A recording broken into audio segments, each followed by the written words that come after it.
Chapter 8:36. Although the cultivation bases of Yen Dan and others had become too weak to be mentioned in Wu Qi's eyes, their ability to manage state affairs was not to be underestimated. In just a few years, they had built medium-sized long-distance teleportation formations between the territories of the 6 states, as well as small-scale teleportation formations that could transport small items.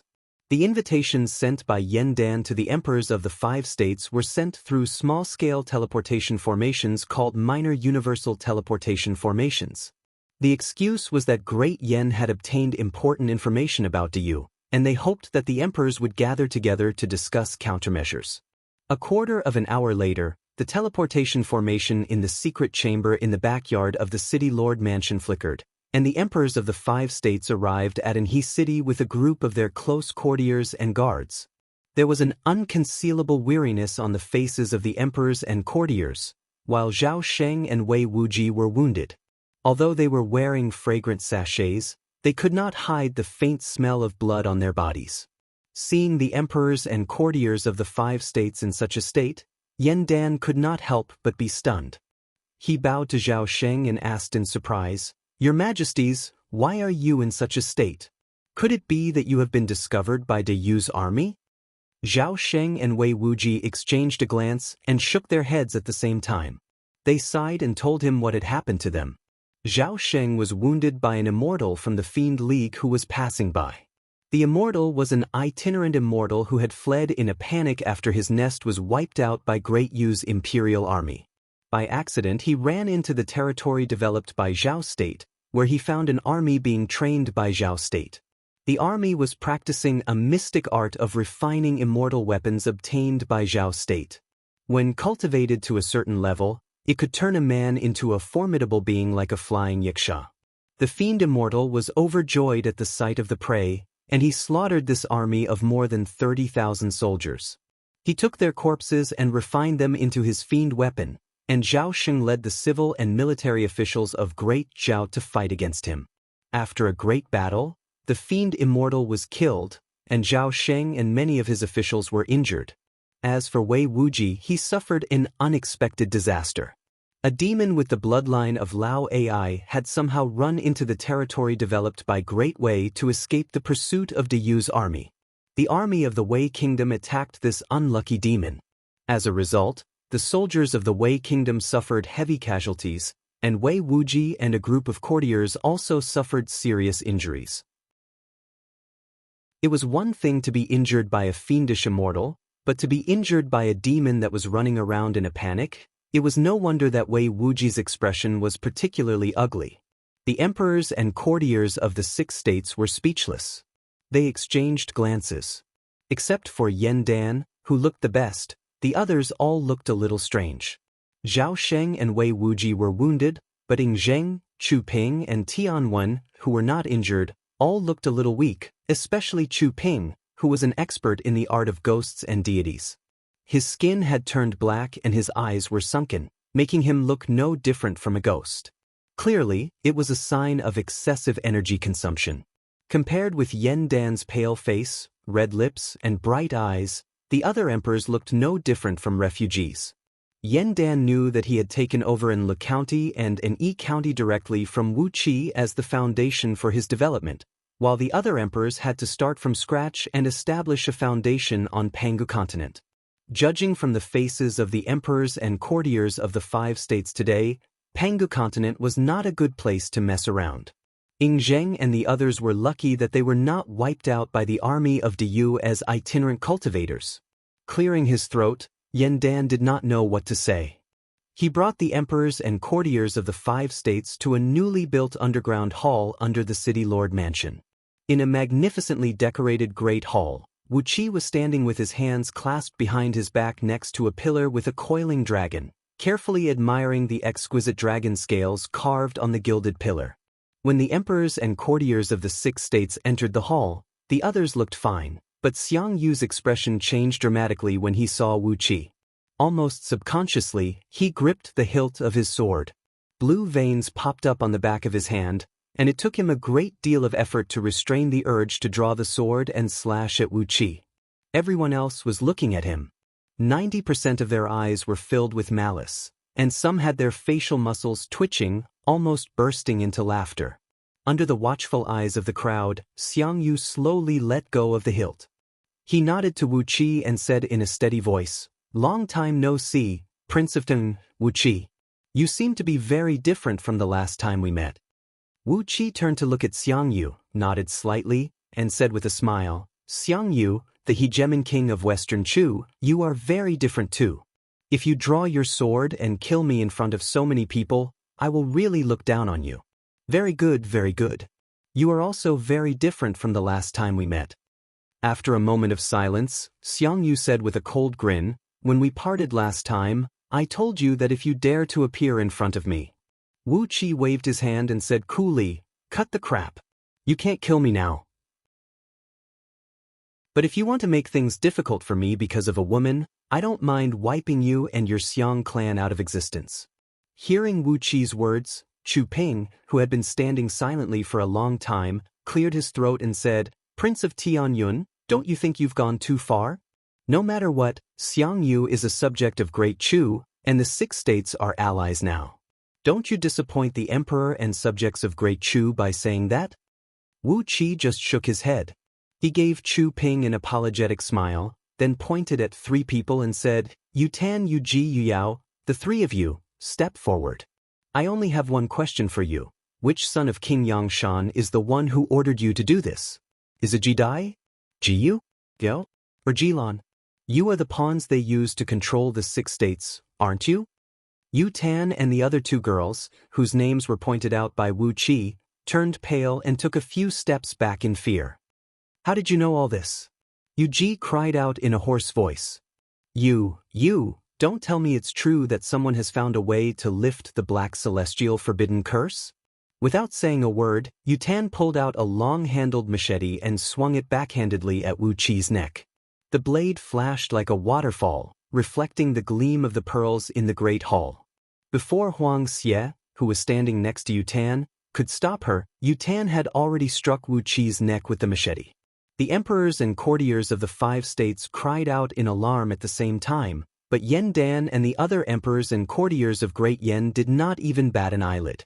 A crisp sound rang out. There was not even a white mark on Wu Qi's neck, but Yu Tan's machete had shattered into countless pieces of iron that flew in all directions. Yu Tan hissed furiously. Her strong and vigorous body leaped forward. Her right hand clenched into a fist and punched silently at Wu Qi's Adam's apple like a viper coming out of its cave. Wu Qi stood where he was, motionless.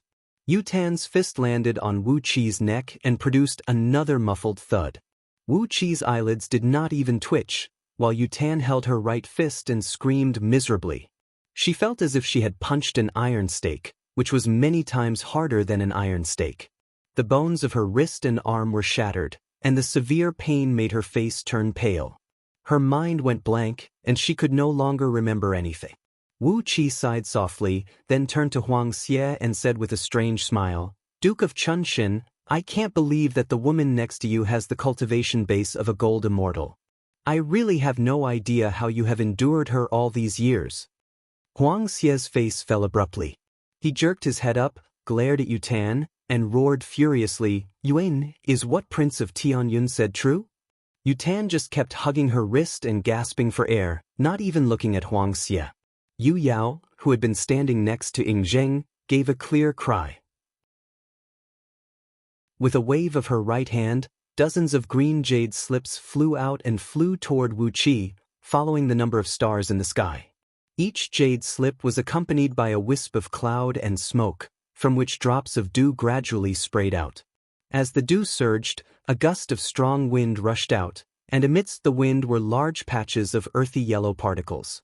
The energies of earth, water, fire, and wind rubbed against each other, stirring up faint thunderclaps and causing a sharp pain to the eardrums of everyone in the great hall. Seeing that Yu Yao was about to strike, Ying Zheng subconsciously reached out and grabbed her shoulder. A great plume of black water vapor sprayed out from behind him, amidst which the shadows of 9 flood dragons emerged rapidly. "What are you doing, my queen?" Ying Zheng snapped. "What is it that you can't talk about?" Yu Yao gave a cold snort and let Ing Zheng's palm grab her shoulder. She twisted her body, and Ing Zheng felt that what he grabbed was not the smooth and delicate body of the usual girl, but the body of a tough and slippery python with great strength. A powerful force bounced back, knocking Ing Zheng's fingers back a few feet high. Yu Yao gave a light cry, and the jade slips had surrounded Wu Qi, forming a formation that trapped Wu Qi in it. A sinister, cold laugh rang out. With a twist of her body, she grabbed the hilt of the sword hanging on his waist with her little hand and pulled it out. Like a ghost, she left several dozens of afterimages in the air and thrust a several tens of feet long sword beam towards Wu Qi's heart. The jade slips that trapped Wu Qi opened up a gap just in time, allowing Yuji to rush into the formation. At the same time, the surrounding energies of earth, water, fire, and wind were wrapped around the sword, condensing into a blinding halo at the tip of the sword that looked like a shooting star, thrusting straight towards Wu Qi's heart. Yuji chuckled and said, "Knowing too much will cost you your life. Wu Qi, you little punk, you have taken a great advantage of me, and that is a crime worthy of death."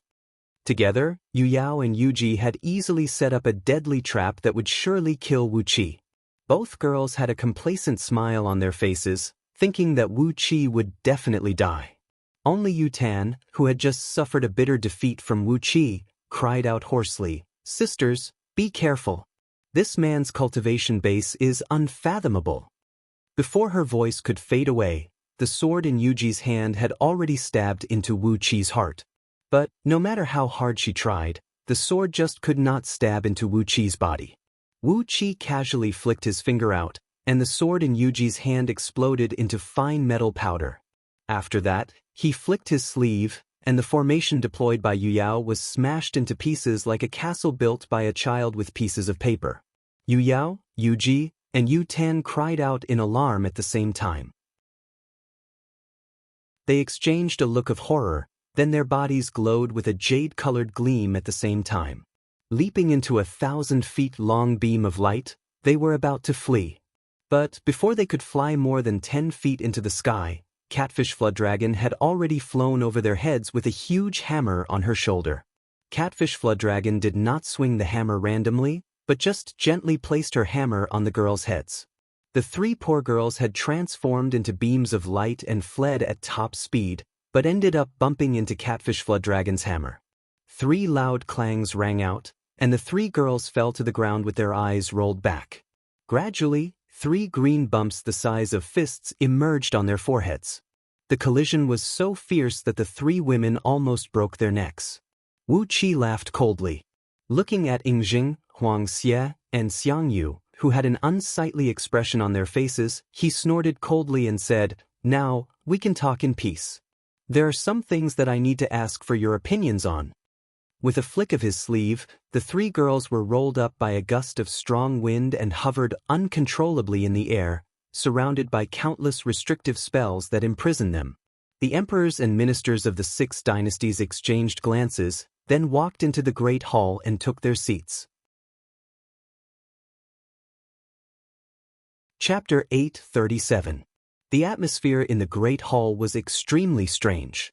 The 3 women were hovering in midair, surrounded by dozens of ribbons of light formed by countless black divine runes, imprisoning them in midair and preventing them from moving. These powerful divine runes had the effect of paralyzing and freezing the soul. Not only could the 3 women not move, they could not hear, see, speak, or think. The emperors and courtiers of the 6 states took their seats. The faces of the emperors and courtiers of Great Wei, Great Zhao, and Great Qi remained unchanged, but the faces of the people of Daqin and Great Chu were unsightly. From time to time, they glanced at the 3 women who were imprisoned in midair, then stole glances at their emperors, wanting to see how they would deal with the matter. Yen Dan, Yen Qijuan, and the other emperors and courtiers of Great Yen had taken their seats on the left and right sides of the Great Hall. Only Wu Qi sat cross-legged on a 6-feet-high 3-layered wooden platform in the center of the Great Hall, looking down at the crowd. The eyes of the emperors and courtiers of the 5 states flickered. They seemed to understand something from Wu Qi's seat. Clapping his hands lightly, Wu Qi looked at the emperors and courtiers of the 6 states and said coolly, The first thing I want to tell you is that the throne of Emperor Yan has been passed to Great Yan's Princess Zhang Zixuan. The former Emperor Dan and Crown Prince Yan Qijuan will share the throne. Yan Dan and Yan Qijuan smiled and nodded at the emperors and courtiers of the 5 states, who had complicated expressions on their faces. No one said a word. They all knew that the main event was yet to come, and the change of power in Great Yan was clearly just the prelude. Their attention was all on Wu Qi. Clearly, the root of everything was Wu Qi, who was able to make Yan Dan hand over the throne and let his granddaughter inherit the throne. Glancing at the emperors and courtiers of the 5 states who were listening attentively to him, Wu Qi gave Xiang Yu a look, who sat like a mountain, and said in a deep voice, "The second thing is that Wu Qi wants to ask you. It seems that it is not easy to develop and grow Pangu continent, right? All of you cultivate the immortal cultivation method, but because of the chaos in the union of 10,000 immortals, Diyu's official crackdown on the immortals is particularly severe. Presumably, in the past 2 years, everyone has suffered a lot of setbacks." His words stirred up the sadness of the emperors and ministers of the 5 countries. They looked at each other and could tell from each other's haggard faces and despondent eyes that they had not had a good time over the past few years. Apart from Yan Dan and his son, who looked radiant, and the group of ministers of Great Yan who seemed to have put on a little weight, the emperors and ministers of the other 5 dynasties all looked like refugees, looking very pitiful. This was especially true for Zhao Sheng and Wei Wuji. The smell of blood on them had not dissipated, and the injuries to their internal organs and immortal souls had not yet healed. The emperors and ministers of the 5 countries looked at each other for a while and sighed at the same time. Ing Zheng toyed with the exquisite teacup in his hand and said coolly, "Pangu continent is indeed the birthplace of the human race. Everything here is good, but it does not allow those of us who have set foot on the path of immortality.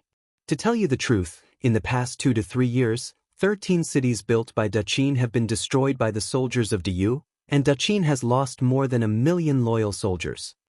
With a wry smile, Ing Zheng put down the teacup and said coolly, "Not only Daqin, but all of you must have had a hard time over the past 2 years, except for Great Yan, right?" There was a long silence in the great hall. Chu Ping glanced at the people around him, then sighed faintly and said, "Since your Majesty Ing Zheng has spoken his mind, I guess I'll speak my mind as well. When we first came here, Great Chu had built over 100 cities with the advantage of manpower. But over the past 2 years, only 25 cities remained intact, while the rest had been completely wiped out by Diyu. If not for the great distance between these cities, and the fact that they span across 5 provinces, perhaps Great Chu's power on Pangu continent would have been completely uprooted by now." Since Ing Zheng and Chu Ping had opened their mouths to expose their scandals, Great Wei, Great Zhao, and Great Qi had let go of their reservations and pride, and told them the key points of the troubles they had encountered in the past 2 years. When Tianwen told them about the miserable experiences Great Qi had gone through in the past few years, the people exchanged glances. Sure enough, Pangu continent was not a good place to mess around. In the past few years, itinerant cultivators and itinerant immortals could still live a peaceful life. Although the attitude of the officials of Diyu towards those itinerant cultivator clans and itinerant immortals was stiff, it was not like the past 2 years, where they would kill anyone they saw. On top of that, Diyu's army was flying all over the place. Whenever they found a cultivator, even if it was a small fry of Xiantian realm who had not formed his Jindan realm, there would be hundreds of Diyu's soldiers who had the overall strength of gold immortals and heaven immortals rushing up and beating the cultivator to death. Under such an environment, the 5 dynasties were still able to maintain their foundation, which had not been wiped out by Diyu, and could still maintain a certain level of development. Wu Qi felt that they were simply too amazing. These heroes of the warring states truly lived up to their reputation, and their means were indeed very powerful. After a round of complaints, Wu Qi cleared his throat and interrupted the people, revealing his trump card. Slowly, Wu Qi rose to his feet and exercised the dragon kill. His body slowly grew taller in front of the crowd, and gradually expanded to a height of 100 feet. 2 7-colored dragon horns grew out of his forehead, and translucent purple-gold dragon scales covered his entire body. When the pearl-like light in the great hall shone on Wu Qi, the glittering dragon scales reflected the seven-colored light, making him look as dazzling as if he were made of crystal. A terrible pressure kept spreading out. Except for Yen Dan and his companions, the emperors and courtiers of the other 5 dynasties trembled at the same time. They were suffocated by the dragon pressure that Wu Qi deliberately released. Wu Qi deliberately raised his aura from the level of a 36th-tier heaven immortal to the level of a gold immortal, then from the level of an 18th-tier gold immortal to the peak of a 1st-tier gold immortal, and finally to the level of a 9th-tier primordial immortal. Every change in the pressure was so clear, and the process of it growing stronger was so clear. Ying Zheng and the others clearly understood what Wu Qi was doing. They stared blankly at Wu Qi and sensed that Wu Qi had raised his pressure 36 times in a row from the level of a 36th-tier heaven immortal to the realm of gold immortal, and then raised it 18 times in a row to the level that they had only heard about in legends. Primordial? Wu Qi, who stood in front of the crowd, was already a primordial immortal. In other words, if Wu Qi wanted to, he could kill everyone here with a finger now. There was a consensus among the ancient almighty experts. All those below the Tao reasoning realm were ants. Now that Wu Qi had stepped into the realm of primordial, the realm of Tao reasoning, the people present were nothing more than ants that he could easily wipe out. Ying Zheng's face turned pale, and he coughed with difficulty. With him as the trigger, except for Yen Dan and the other emperors and courtiers of Great Yen, the emperors and courtiers of the other 5 dynasties began to cough at the same time, and the great hall was filled with the sound of coughing. Wu Qi had told them a lot of information in the most direct way. Now, they did not need to ask Yen Dan to know that Great Yen had invited them here not only for important information about Yu, but also for many other reasons. With a wry smile, Ying Zheng looked at Wu Qi and said in a deep voice, "Is it because of the cultivation technique of the human race that Prince Tianyun can cultivate so fast?" Wu Qi nodded slowly and said in a flat voice like a thunderclap, "Indeed, the cultivation technique of the human race improves very fast. As long as one's aptitude is not bad, and if he can get enough resources and heritage, there is a human who can step into the realm of gold immortal within 60 years, and attain the power of a primordial immortal within 100 years. If one could become a gold immortal within 60 years, he would have the overall strength comparable to a primordial immortal within a few hundred years." Ying Zheng opened his mouth and after a long while, he smiled bitterly and said, "No wonder.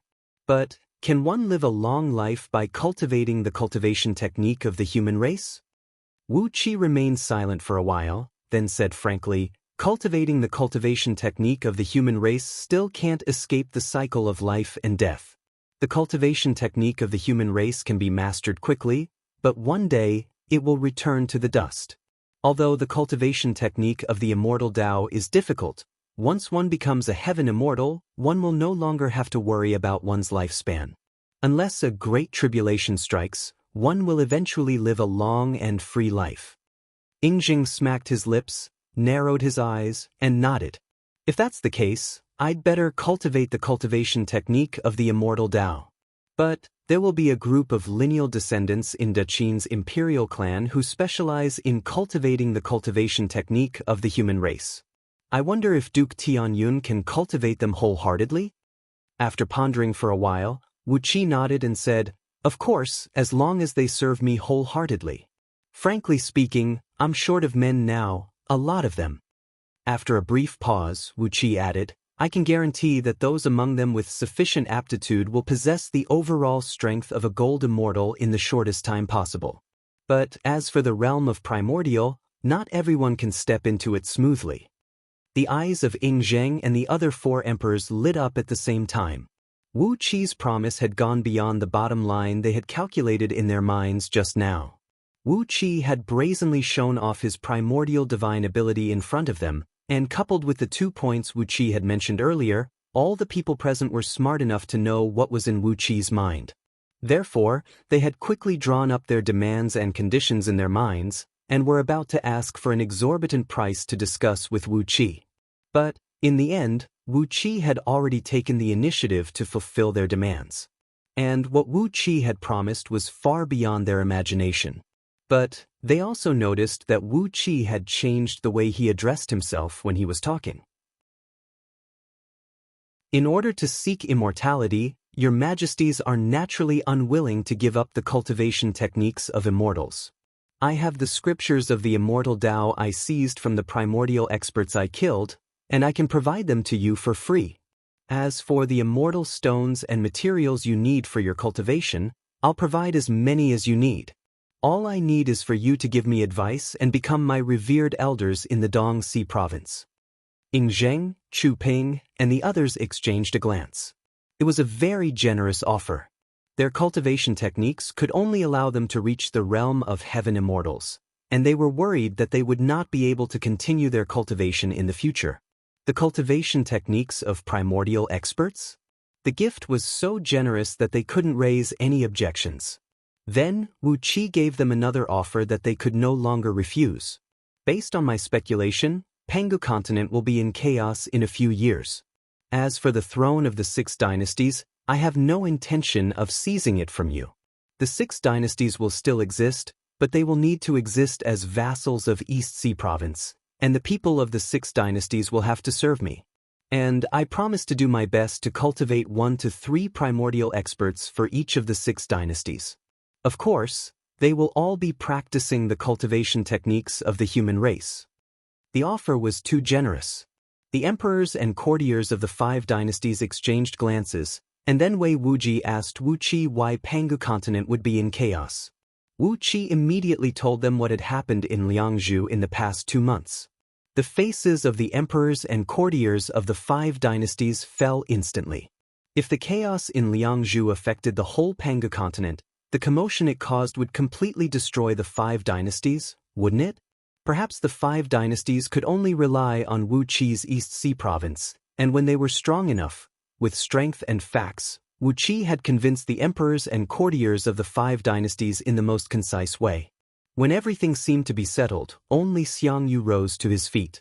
Looking at Yu Ji, who was imprisoned in midair, he asked in a flat voice, Great Yan's Prince of Tianyun, or should I say, Diyu's King of East Sea? There are some things that need to be explained. Ying Zheng and Huang Xie rose to their feet as well. Yes, there were some things that needed to be explained. Chapter 8:38. Xiang Yu's eyes were as resolute as a mountain and as hot as a flame. Although his cultivation base was far weaker than Wu Qi's, his gaze actually made Wu Qi feel a stinging pain on his face. He pointed his finger at Yu Ji, who was hovering in midair, and said coolly, Put her down. I want to ask her what is going on. Compared to Xiang Yu, who had a firm mind, Huang Xie was a little sly. Pressing both hands on his belly, he said to Wu Qi with a smile on his face, It's true that Yuan is my beloved woman, but if she is a spy, and a spy who has deceived me for over 2,000 years, then I'll let the King of East Sea deal with her. Huang Xie's smile was light and indifferent, but the viciousness and ruthlessness in his words made one's heart turn cold. Meanwhile, Yu Tan's elder brother, Li Yuan, the current Prime Minister of Great Chu, was also smiling faintly at Wu Qi. He nodded and said, Although Yuan is a member of Li Yuan's family, the affairs of the state are the most important, and the law of the state cannot be violated. If Yuan has really done something detrimental to Great Chu, I hope the King of East Sea can deal with her. Compared to the firmness of Xiang Yu and the ruthlessness of Huang Xie and Li Yuan, Ying Zheng, whose face was livid with rage, was shrouded in a faint layer of dark mist. According to what the King of East Sea said, this empress of mine, for all these years, I've been longing for her in vain, and yet she was planted by someone with ulterior motives. Hateful, hateful, hateful. No matter who the person behind this is, I'll kill him with my own hands. Those who were related to Yu Ji, Yu Tan, and Yu Yao had all made their stand. Except for Xiang Yu, who did not have a clear attitude, Ying Zheng, Huang Xie, and Li Yuan had all shown the attitude of a formidable and ambitious man. Perhaps this was what Cao Cao had said, I would rather betray the people under the heaven than let the people under the heaven betray me. Ying Zheng, Huang Xie, and Li Yuan were the real formidable and ambitious men. Although women and love had a place in their hearts, they were not the most important things in their lives. Xiang Yu, on the other hand, could not be considered a qualified hero. At most, he was a tragic hero. Ignoring Ying Zheng and the other two, Wu Qi stared at Xiang Yu with a serious face and asked, "My suggestion is to kill her now, then find 108,000 beautiful girls to play with for 3 to 5 years, and then you will forget about her. Do you really want to get to the bottom of this?" Xiang Yu looked at Wu Qi coldly, shook his head and said, 3 to 5 years? I have missed her for more than 2,000 years. Even if I'm heartbroken by her, I have to get to the bottom of this. Shaking his head helplessly, Wu Qi said in a deep voice, "This is your own choice, don't blame me." With a finger, the imprisoned Yu Ji let out a muffled groan. The black ribbons of light around her disintegrated one after another, and she fell to the ground in a sorry state. Xiang Yu leaned forward, wrapped his arms around Yu Ji's waist, and held her tightly in his arms. Looking at Xiang Yu's situation, Wu Qi could not help but sigh in his heart. He had planned to keep Xiang Yu alive to create some trouble for Liu Bang, but now it seemed that if he could not get past Yu Ji, it would be hard to say if Xiang Yu could still maintain the heroic spirit of the hegemon king of Western Chu. Coughing lightly, Wu Qi retracted the dragon kill and sat back down. He looked at Yu Ji, who had buried her head in Xiang Yu's arms, and said in a deep voice, "All right, Yu Ji, it doesn't matter if you don't have this name. First of all, we need to make one thing clear. Back in Meng Mountains, you were the one who seduced me. Do you admit it?" Yu Ji sighed softly. Ignoring Wu Qi's question, she reached out her hand and slowly caressed Xiang Yu's face. With a deep sob, Yu Ji sighed and said, "When I first met you, you happened to have subdued that dark horse. You and your horse were like dragons, galloping and shouting wildly. That kind of heroic spirit had completely erased the impression of young master in my heart. Compared to you, who is alive and well, young master is just a lifeless statue made of clay. I have no idea what he is looking for." Wu Qi's eyelids drooped and he did not say a word. He sat up straight with both hands locked into a lotus incantation gesture and pressed them on his dantian, slowly regulating his internal energy. Meanwhile, Xiang Yu grabbed Yu Ji's shoulder and cried out in a hoarse voice, "Who is the young master you mentioned? Who is he?" Yu Ji leaned her whole body into Xiang Yu's arms and said faintly, "Young master? Young master is Yu Mu, the young master of Liangzhu's Yu clan. Yu Ji is just the descendant of De Yu's sinful minister and was bought by young master as a maidservant. Yu Ji and Yu Tan are biological sisters. Sister Yu Yao, on the other hand, is the descendant of Liangzhu's Yu clan, but she is just a member of a distant branch clan." Gently stroking Xiang Yu's face with both hands, Yu Ji sighed softly and said, "The reason why I was sent to His Majesty was that someone had chosen His Majesty, intending to use His Majesty's power to unify the world and build an empire of the human race in the mortal world. Unfortunately, the son of the Crimson Emperor of the Celestial Court descended to the mortal world, and His Majesty suffered losses every time he fought with him. Finally, in the Battle of Gaixia, His Majesty's foundation was all gone, and he was brought to Myriad Immortals' planet." Xiang Yu's body trembled. Gritting his teeth, he looked down at Yu Ji and could not say a word for a long time. "Now that we've talked, tell me why you are here on Myriad Immortals' planet." Wu Qi said coldly. Yu Ji turned around and leaned her back against Xiang Yu. She sneered at Wu Qi and said in a disdainful tone, "Why? Can't you guess it? It's nothing more than to continue controlling His Majesty and make him follow my will obediently." Laughing strangely, Yu Ji heaved a long sigh and said, "Although the people of the 6 dynasties are all controlled by Lord Lao Wang with the Black Celestial Forbidden Curse, is there any restrictive spell under the heaven that cannot be broken? The only restrictive spell under the heaven that cannot be broken is love." She giggled, then put her arms around Xiang Yu's waist and said in a low voice, "With Yu Ji by His Majesty's side, even if His Majesty has broken the restrictive spell in the future, he will still be used by young master, right?" Wu Qi did not say a word. Suddenly, Ying Zheng laughed coldly and said, "Is that the reason why Yu Yao came back to me?" After a long silence, Yu Ji nodded slowly and said, "We might as well tell His Majesty, the Emperor of Daqin, that Sister Yu Yao has always loved young master deeply. Your Majesty is just a chess piece that she values, and that's why she deliberately approached and cultivated Your Majesty when Your Majesty was young and down. Laughing strangely again, Yuji said mockingly, "Why is Your Majesty deceiving yourself and others? If Sister Yao really loves you, why is she not willing to give birth to a child for you after being your empress for so many years?" Ing Zheng's face turned livid as he roared furiously, "How presumptuous! Bitch! Shut your mouth!" Xiang Yu snorted coldly. With a gloomy face, he turned around and glared at Ing Zheng and said, "Ing Zheng, Yu Ji is my woman." Ing Zheng narrowed his eyes, which were flashing like blades. Killing intent surged crazily from all over his body, and faint dragon roars could be heard coming out of his fists. A vast dragon aura was surging in Ing Zheng's body, and it looked like he was about to unleash a full-force attack on Xiang Yu. Wu Qi sighed, clapped his hands, and said coolly, "Don't forget that we are allies now. Whoever dares to stir up an internal strife, I'll wipe out his entire clan. If you don't believe me, you can give it a try." Ing Zheng's aura stagnated. He glared angrily at Yu Ji, then slowly took a few steps back and sat back in his seat. He did not look at Yu Yao again, as if she were a dead object hanging in midair. Even his face had returned to a calm expression, the kind of calmness that an emperor should have, where he had nothing on his mind, the kind of calmness that was as lifeless as a deep and quiet lake in the depths of the mountains. Huang Xie and Li Yuan exchanged a glance. Li Yuan shook his head lightly, while Huang Xie returned to his seat with a smile on his face. Yu Ji had already told them their background. Wouldn't it be too stupid to keep such a dangerous woman by their side? Wei Wuji, who was sitting off to the side, picked up a teacup and took a sip of tea. Stroking his beautiful mustache, he nodded at Ing Zheng with a smile and said, "It's useless to keep such evil girls around.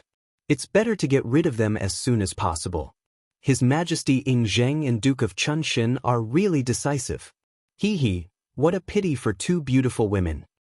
Wei Wuji's tone was frivolous, as if Yu Yao and Yu Tan were two piles of worthless trash, and their life and death could be decided with just a word. All the eyes in the Great Hall, including Wu Qi and Ao Buzan, were fixed on Xiang Yu. There was no doubt that Great Chu was an indispensable and important part of the Six States, and the power that Xiang Yu represented was half of Great Chu's current territory. If anything happened to Xiang Yu, even those who did not get along with him in the past would feel a little regretful. Suddenly, Huang Xie cried out, "As a man, how stupid can you be to hesitate for the sake of a woman? Huang Xie, if you dare to talk nonsense again, don't blame me for being ruthless." Xiang Yu cried out in a low voice. Immediately, Huang Xie shut his mouth tightly. He picked up the teacup and swirled it around his lips, then slammed it heavily on the table in front of him.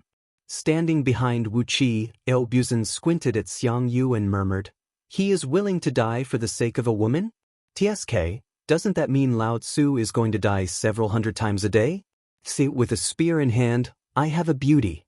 As long as my body can withstand it, why should I worry about not having a beauty?"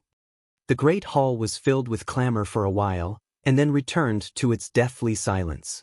Facing Wu Qi, Yu Ji's body suddenly trembled, and a strand of silver-gray blood with a bizarre color slowly trickled down from the corner of her mouth.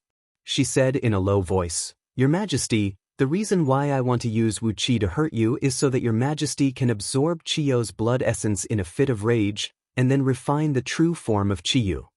Looking at the silver-gray blood trickling down from the corner of Yu Ji's mouth, Wu Qi sighed and said, "I didn't notice it before, but now that I've made a great improvement in my cultivation base, I found that Xiang Yu is the only one who has lifted the Black Celestial Forbidden Curse. Do I need him to break the curse with Chiyo's blood essence when he is in a fit of rage?" Yu Ji chuckled and said indifferently, "I still need to use my own energy essence to guide it, only then will I be able to completely remove that seal. But I don't need to explain the process. Now that Your Majesty has lifted the curse, the Six States can no longer accommodate me and my sisters. I'm very tired, so it's time for me to go." Xiang Yu was startled.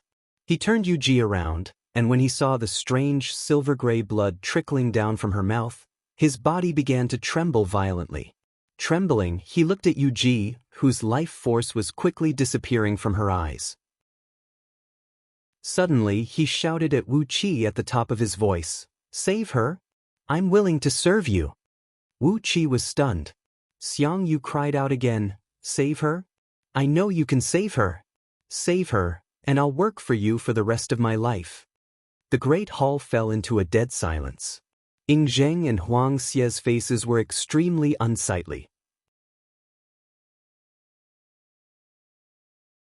Chapter 839. Dressed in a long red dress, Yu Ji lay quietly in the great hall, with silver-gray blood flowing out of her mouth. Standing beside her, Xiang Yu looked like an ancient pine tree that had suddenly died of emptiness, lifeless and lifeless. His once energetic eyes had turned gray like a dead fish, and his soul seemed to be fading away along with the silver-gray blood in her mouth. Squatting beside her, Wu Qi carefully dipped his fingertip into the silver-gray blood, then carefully examined it with a few mystic arts of poison identification he learned from the Directorate of Celestials. The silver-gray blood began to burn on Wu Qi's fingertip, giving off a pungent burning aroma that sounded like stir-frying chili peppers. Even with the strength of Wu Qi's fleshly body, he could still feel a tingling pain on his fingertip, and a small piece of his skin was charred by the silver-gray flame. Is this the 1,000 bugs juice with the blue belly hook as its main ingredient? Wu Qi asked Yu Ji, whose body was gradually shrinking. It is ranked 758th among the 3,600 forbidden drugs of the Directorate of Celestials, a poison that can threaten the primordial golden body.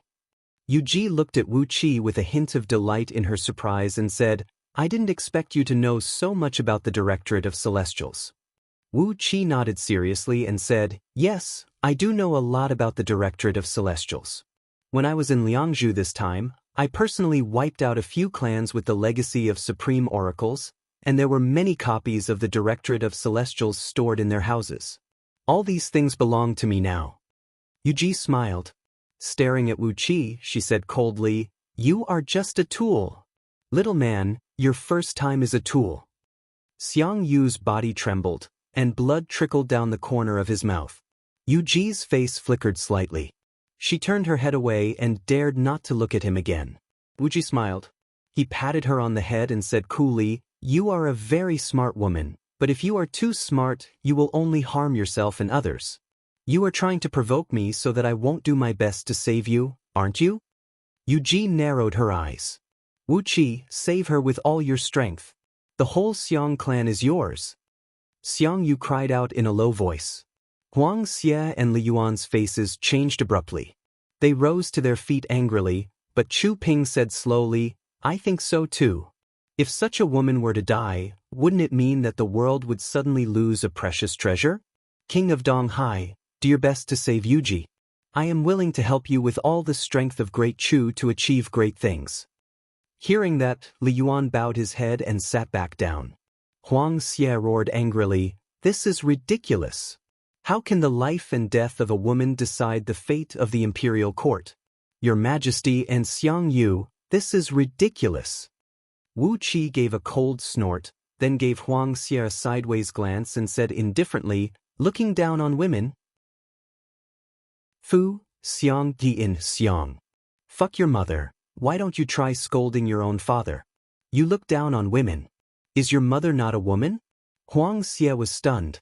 Just as he was about to refute Wu Qi, Catfish Flooddragon slowly pulled out a golden arhat thigh and threw it into her mouth, chewing happily. Catfish Flooddragon patted her protruding chest to indicate her gender to Huang Xie. Huang Xie wisely shut his mouth. The others in the hall watched Catfish Flooddragon chewing the thigh happily, with cold sweat dripping from their foreheads. Wu Qi sighed. Patting Yu Ji's head, he said, "If I had been prepared, I could have saved you with the 1,000 bugs juice concocted with the blue belly of Een snake as the main ingredient, but you have taken too much. But the amount you took was too much, and I don't have any medicine on hand." A complacent smile appeared on Yu Ji's face. She was about to say something, but Wu Qi stopped her. Patting Xiang Yu's thigh, Wu Qi said in a deep voice, "I don't care if I am a tool or something else. I just want to say that a woman who is too smart often does the stupidest thing in the world. Do you think that after you broke the black celestial forbidden curse with that method, with his temperament, he would be able to live alone after he learns the truth? Yuji's face fell abruptly, and her body began to tremble violently. Looking in horror at the blood dripping from the corner of Xiang Yu's mouth, she cried out in a hoarse voice, I've wronged him. You just want to put an end to everything, don't you? Wu Qi said with a cold grin. I don't know where you were and what you did during the 2,000 years that Xiang Yu and the others were in Myriad Immortals planet, but when you were sent back to Xiang Yu, you were prepared to die, weren't you? Yu Ji stared blankly at Wu Qi, unable to say a word. Does it have anything to do with that young master of yours, Yu Miao? Wu Qi asked in a deep voice. And what have you done during these 2,000 years? Yu Ji closed her eyes and refused to say another word. Shaking his head, Wu Qi sighed and said, Woman, you never understand a man's heart. Xiang Yu is different from Yingjing, Huang Xie, and the others. Yingjing, Huang Xie, and the others are all people who can sit on the throne, but look at Xiang Yu. Does he look like an emperor? How could he look like an emperor? Yu Ji clenched her fists tightly and cried out in a hoarse voice, Why hasn't the poison of the 1,000 bugs juice taken effect yet? Wu Qi shook his head and said, Among the 3,600 forbidden medicines of the Directorate of Celestials, 1,000 bugs juice is the slowest to take effect but the most difficult to expel. It will take about 2 hours for you to really die. We have plenty of time to clear things up between you and Xiang Yu. After pondering for a moment, Wu Qi asked, Let me be frank, do you still love Xiang Yu? Shrugging, Wu Qi touched the back of his hand, which had goosebumps all over it, and said with a wry smile, This question makes my skin crawl. But I really want to know, do you love Xiang Yu or that young master of yours? Yu Ji closed her eyes tightly and after a long while she said in a hoarse voice, If I don't, why would I do this? I just want him to be happy, just like when I first met him, taming the fiercest horse, wielding the fastest knife, and killing the most ferocious beasts. He should be a tiger roaming freely in the mountains, not a man who is imprisoned by restrictive spells and is at the mercy of others at any time. Mouthfuls of silver-gray blood sprayed out of her mouth as she said in a sobbing voice, If I don't love him, why didn't I ask Yu Yao and Yu Tan to report what happened here to young master? If I hadn't begged them, how could you have gained a foothold on Pangu continent? Xiang Yu clenched his fists, opened his mouth, and spat out an arrow of bright red blood. Save her, Wu Qi. Don't talk nonsense. Looking up at Xiang Yu, who was like a mad tiger, Wu Qi said coolly, What's the hurry? 2 hours before the poison takes effect and he dies.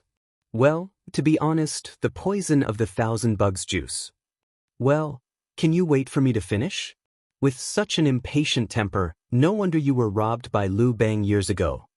Xiang Yu was so angry that his face turned blue. He screamed and jumped around in the great hall for a while, then came panting to stand next to Wu Qi, staring at Yu Ji with his teeth clenched. Xiang Zhuang, Fan Xing, and the others, fearing that something might happen to him, hurried over and held him from both sides. Ignoring Xiang Yu, Wu Qi looked at Yu Ji and said with a sigh, It's not easy to get Chiyo's blood essence, is it? There are only some members of Chiyu clan left in Xinyuan Peak. With your status, who did you ask to get their blood essence from the experts of Chiyu clan? Yu Ji stared coldly at Wu Qi and said coolly, With my status in young master's eyes, with my position in young master's heart, what kind of means do you think I can use to beg someone? Do you still need to ask these questions? Do you want me to tell you something? Wu Qi nodded slowly. Xiang Yu let out a loud roar and coughed up another mouthful of blood. Fan Zeng and Xiang Zhuang trembled with fear and quickly grabbed Xiang Yu's arms to stop him from going crazy. He stared fixedly at Yu Ji, but he could not sense any will to live from her eyes. He could not help but smile bitterly and said, For a proud man like Xiang Yu, how could he let his woman pay such a huge price just to save him? You are forcing him to commit suicide, not saving him. Yu Ji's body trembled, and her face turned ashen.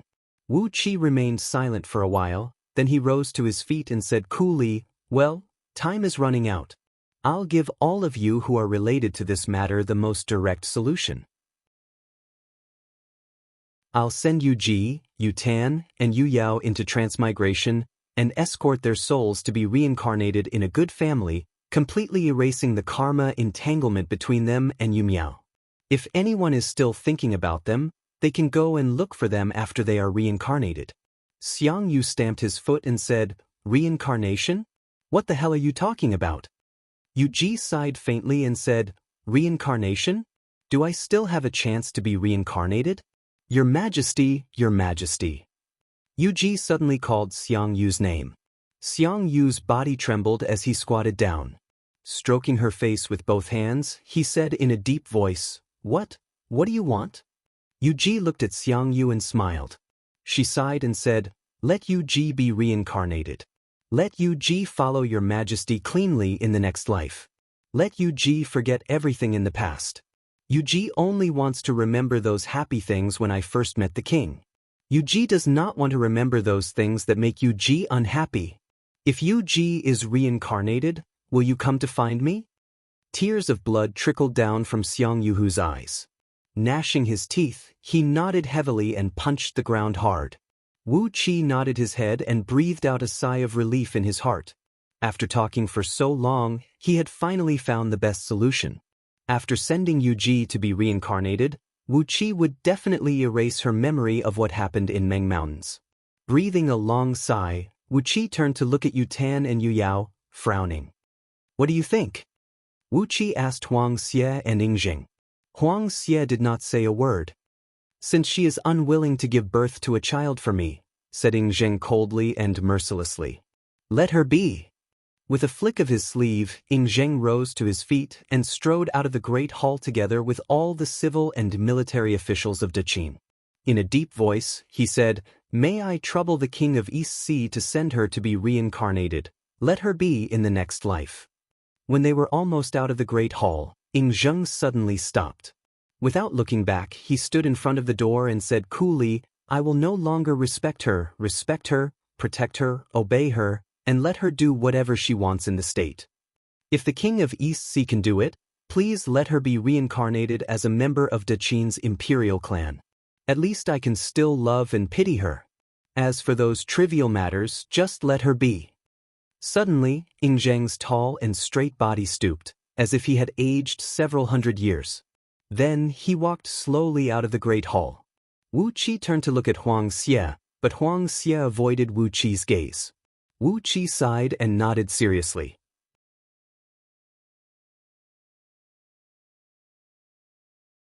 Chapter 840. The bright moon hung high in the sky. On the top of a mountain outside Enhe City, Xiang Yu and Yu Ji were snuggling together under an ancient tree. Both of their eyes were red, but their expressions were still calm. After all, Wu Qi had just assured them that as long as some specific marks were added to Yu Ji's soul, Xiang Yu would be able to find her easily after she was reincarnated. Yu Tan and Yu Yao were standing next to each other, their faces extremely unsightly. But in comparison, Yu Yao's face still had a trace of human vitality, and she was whispering something to Hu Hai. Yu Tan's face, on the other hand, looked like a dead person, completely bereft of all life. Hu Hai, the prince of crime of Daqin, was curled up in a dark prison cart, which hovered in front of Yu Yao. With a hint of madness in his voice, he was telling her what Ying Zheng had asked him to bring. Yu Yao's body was trembling slightly, and 2 lines of tears were rolling down her cheeks. Occasionally she would wave her arms violently and argue with Hu Hai. Only Yu Tan was ignored. She stood alone under an ancient pine tree, staring blankly at Yu Ji, who was accompanied by Xiang Yu, and Yu Yao, who was being talked to by the sun sent by Ying Zheng. Yu Tan stood there blankly, as empty as a paper doll. The night breeze blew across her dress, as if to blow her up into the sky. Wu Qi, who had been watching quietly from the side, walked up slowly and cleared his throat. I still remember the 3 questions you asked me years ago, Lady Yu Tan. Yu Tan's body trembled. She dared not to look at Wu Qi, but just bowed her head and sighed. After a long while, she said faintly, In fact, we sisters have let you down. We should have informed him about what happened here, but... With a chuckle, Wu Qi said coolly, Fortunately, you didn't tell your young master about the people of the 6 dynasties coming to Pangu continent. Otherwise, the Yu clan in Liangzhu would have been wiped out a month ago. You should know that I am now the king of East Sidiu. However, you don't know that if I want to deal with the Yu family, I have many ways to make them die without knowing why. Yu Tan looked at Wu Qi blankly. Wu Qi shook his head and said, "You've saved the entire Yu family. Of course, I have a good relationship with the elders of the Yu family.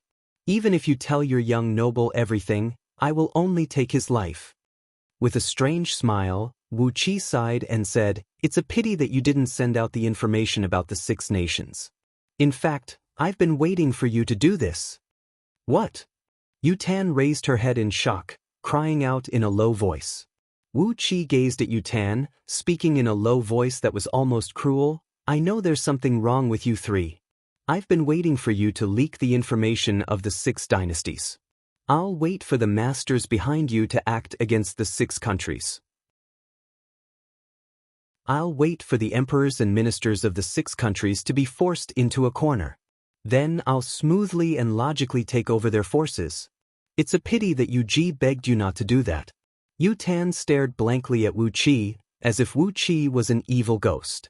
Shaking his head lightly, Wu Qi said in a deep voice, "Look, just a few words from me have frightened you.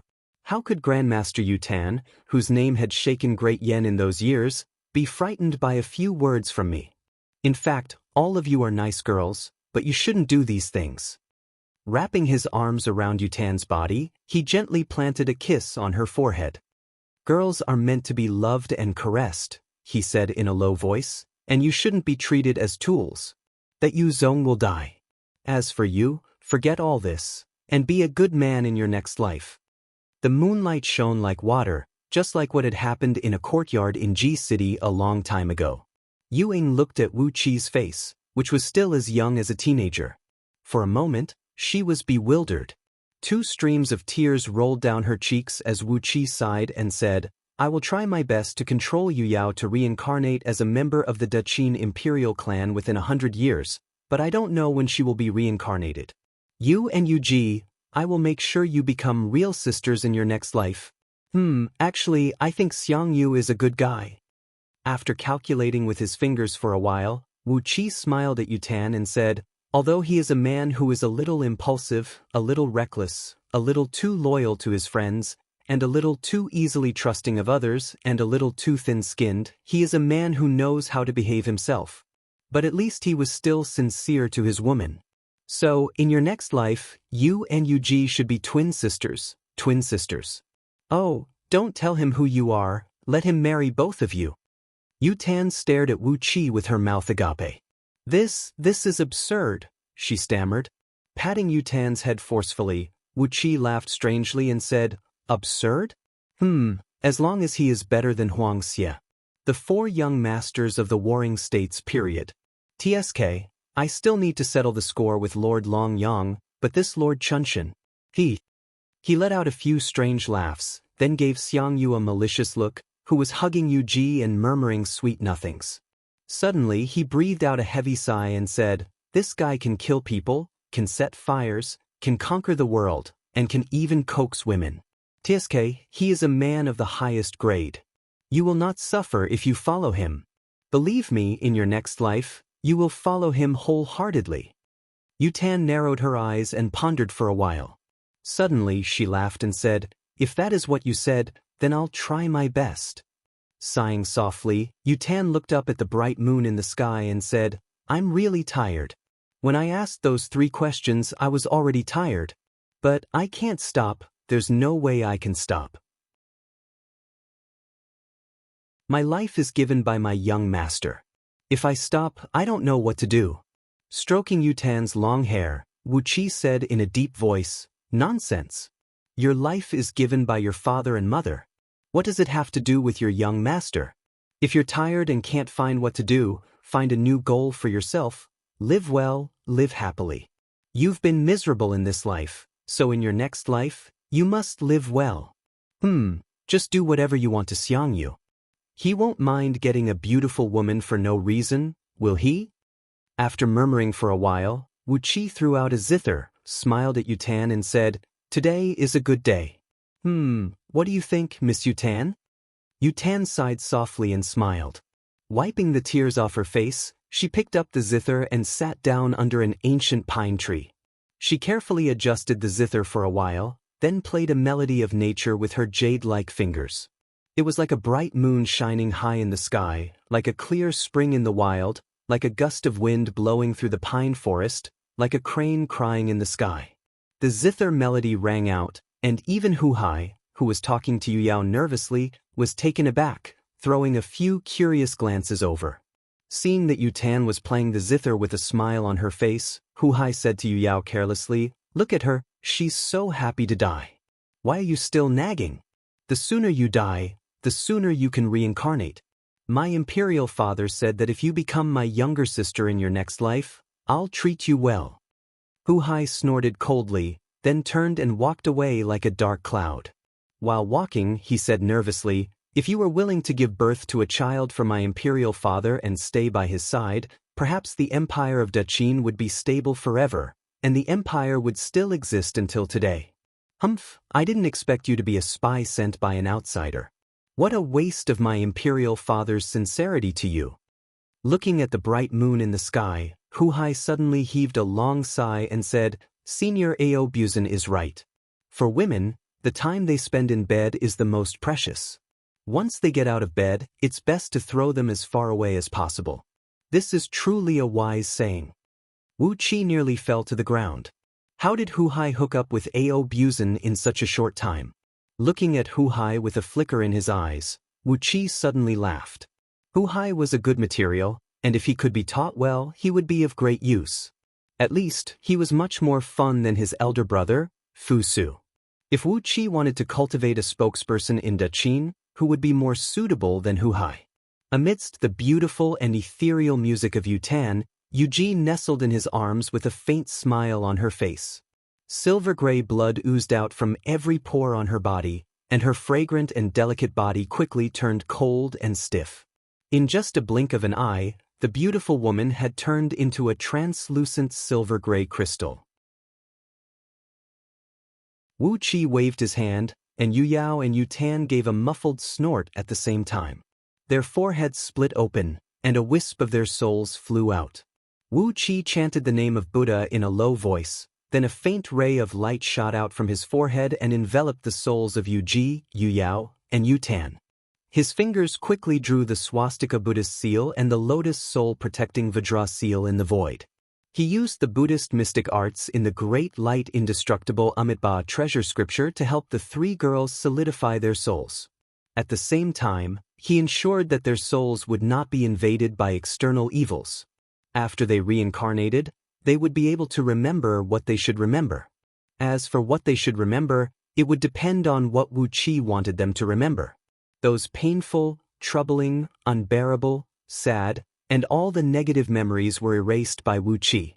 Just like Yu Ji, apart from the part where she drew her sword and committed suicide in the Battle of Gaixia, all the other bad memories were gradually blurred under the illumination of the Buddha's light. All the blurred memories had turned into a thread of well-tempered affection, firmly attached to Xiangyu. Wu Qi had also done the same thing to Yutan's memory, which was enough to ensure that she would have a good impression of him after reincarnation.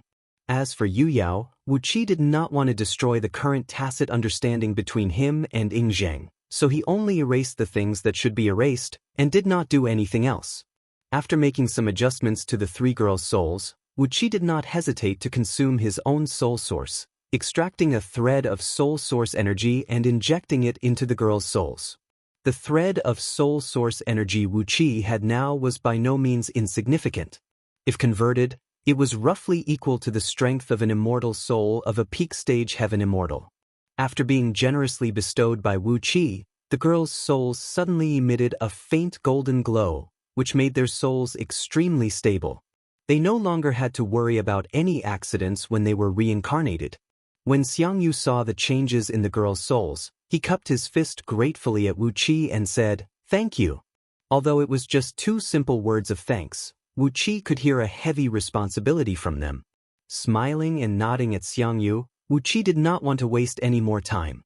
He tore open the void and threw the girls' souls into the netherworld where the 6 paths of reincarnation was located.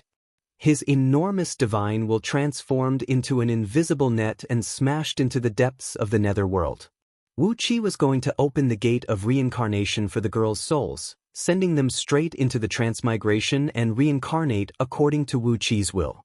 All of a sudden, a huge hand shining with golden light whizzed over from the void and grabbed the three women's souls. Wu Qi was taken aback, and then he roared out at the same time as Xiangyu, who had witnessed everything.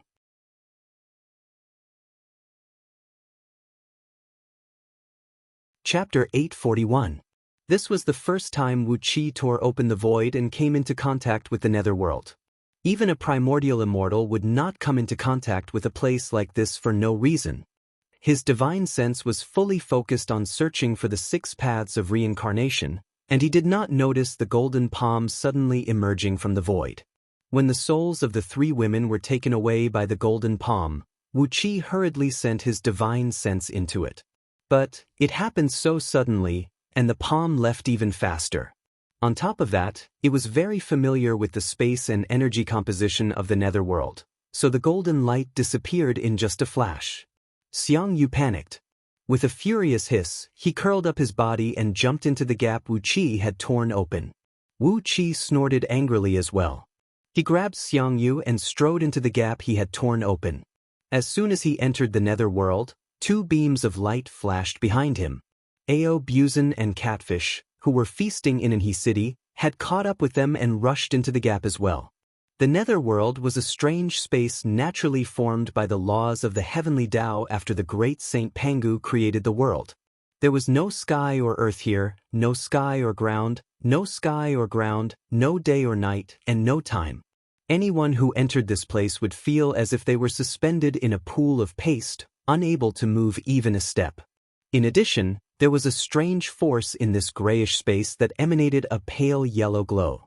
As soon as Wu Qi and the others entered, they felt a strange force was eroding their bodies and attacking their souls. The force was cold and evil, invisible and traceless, but it was real.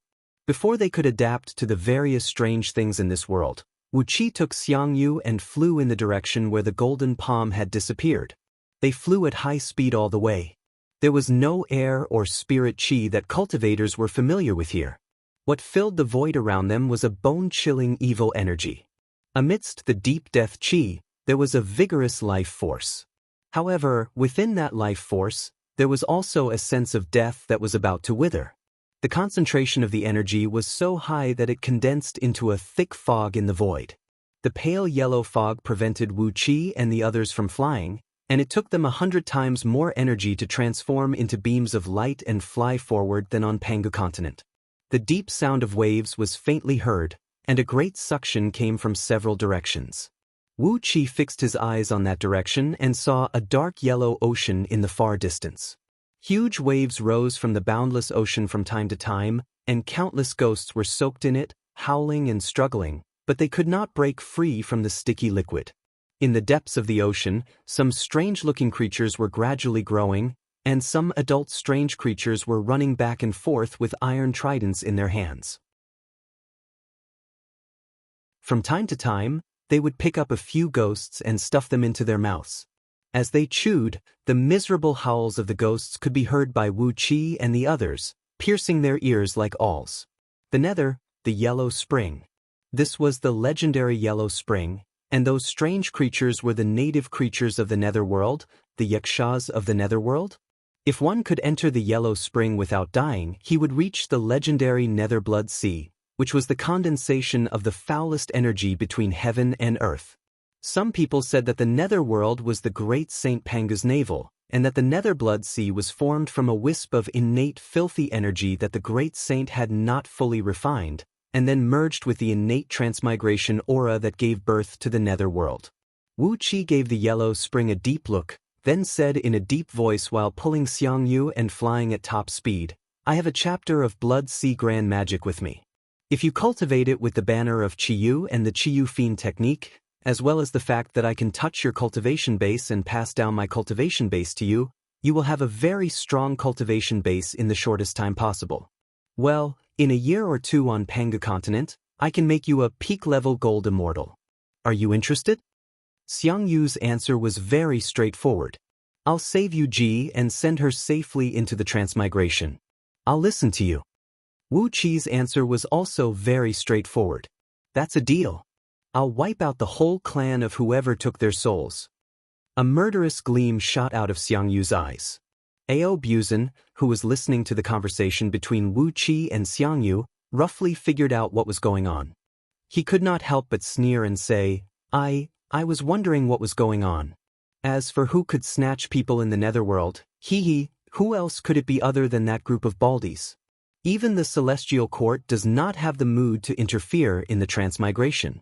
Only those baldies have the guts to do so. Wu Qi snorted coldly, while Xiang Yu gnashed his teeth and said, if anything happens to Yu Ji, I'll slaughter all the baldies in the world. While they were talking, Wu Qi had gone far into the distance.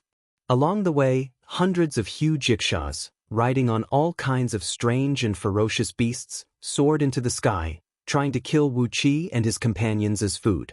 Unfortunately, these yikshaws had encountered a higher existence in the food chain who was fiercer than them.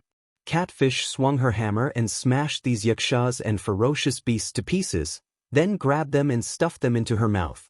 While chewing on these unlucky yikshaws and ferocious beasts, Catfish commented vaguely, they taste good and quite chewy. No smell of blood.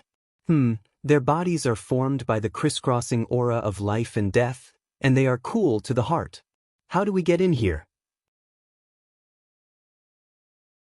Wu Qi had casually taught Catfish Flood Dragon the divine ability to enter the netherworld through the mind connection technique, and his unintentional action had become the source of nightmares for the Yaksha clan in the Yellow Spring for a very long time in the future.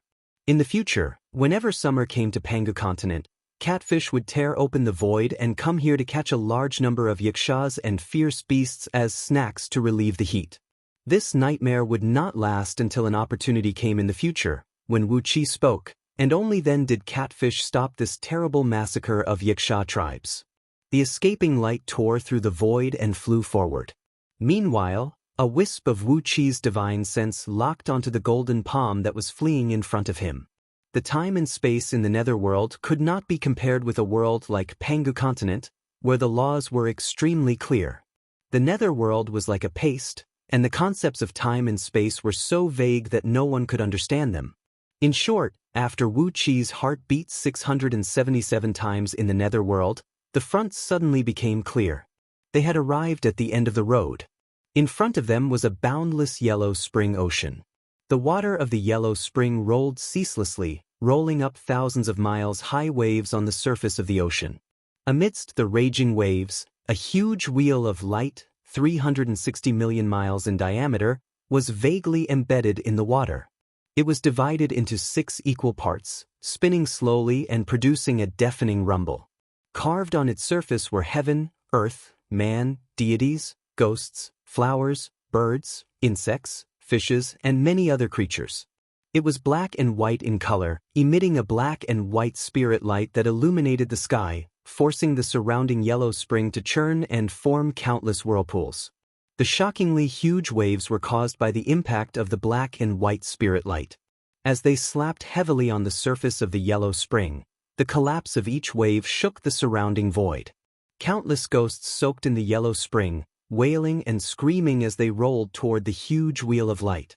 Countless beams of black and white spirit light shot out of the wheel, each corresponding to a ghost. Attracted by the black and white spirit light, the ghosts were sucked into the 6 parts of the wheel of light and disappeared without a trace. This was the 6 paths of reincarnation, the place where the souls of all the living beings in this world created by Great Saint Pangu reincarnated. What Wu Qi and the others saw was that in just a second, trillions of souls had been sucked into the 6 paths of reincarnation. At the same time, countless more ghosts were sucked into the wheel of light from all directions, roaring and howling furiously. But what was shocking was that, around this enormous wheel of 6 paths of reincarnation, about 1 million miles away, a few huge mountain ranges that stretched for tens of millions of miles grew out of the yellow spring. No matter how the water of the yellow spring pounded against them, they remained motionless. On the tallest hundreds of mountains in the giant mountain range, There was a Buddhist light shrouding them. Countless lotus ponds and Bodhi forests formed a graceful Buddhist garden. Buddhist monasteries were scattered all over the garden, and the chanting of sutras could be heard coming from each of the monasteries. 800 Buddhist bodhisattvas, clad in kasayas that were as clean as water, sat cross-legged on white lotus thrones and hovered in midair. Their bodies emitted a boundless light that illuminated the void. Wherever the light passed, the water of the yellow spring turned as clear as a mountain stream, and even the ferocious yakshas obediently put down their weapons and knelt on the surface of the water to worship. Below the 800 bodhisattvas were 108,000 golden arhats standing on lotus flowers. These arhats were chanting mantras, and as their saliva splashed everywhere, lotuses appeared out of thin air. As long as a ghost above the yellow spring cried out the name of Buddha, a lotus sprayed out from the mouth of an arhat would gently fall and touch the ghost's forehead. With just a touch, the ghosts would emit a Buddhist light. For those with a weak Buddhist light, 3 to 5 lotuses would escort them into the 6 paths of reincarnation, where they would choose a rich and kind family to be reincarnated. For those with a strong Buddhist light, a golden arhat would descend personally to bring them out of the yellow spring, purify them with the power of Buddha, and send them to a garden temple on the mountain for further cultivation.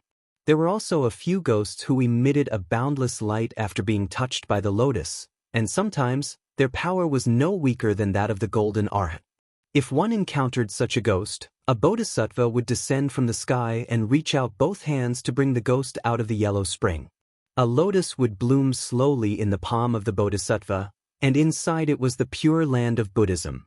Generally, these ghosts would step into the Buddhist kingdom in the palm of the bodhisattva, and from then on, become immortal and enjoy the happiness of the Buddha. The golden palm that Wu Qi and the others were tracking swayed across the sky and transformed into a 3 feet tall golden arhat. He flew respectfully to a 30 feet tall bodhisattva and handed over the souls of the 3 girls, who were glowing with a strong golden light and emanating a strong aura of the Buddha, to the bodhisattva. Wu Qi slapped himself on the forehead angrily. How stupid he was! It was known to all the immortals in the universe that the Buddhist League could control part of the transmigration power of the 6 paths of reincarnation. How could he have overlooked this fatal problem? He had strengthened the souls of the 3 girls, and even purified them with the divine power of the Buddhism League. Wasn't this forcing these almighty experts of the Buddhism League in the netherworld to snatch them away? Flustered, Wu Qi snapped, "Bald donkey, put the 3 girls down." Wu Qi used all his strength to roar, which immediately shook the water of the yellow spring in all directions and set off huge waves that were tens of thousands of miles high. On the mountain, 800 bodhisattvas and 108,000 arhats looked over at the same time.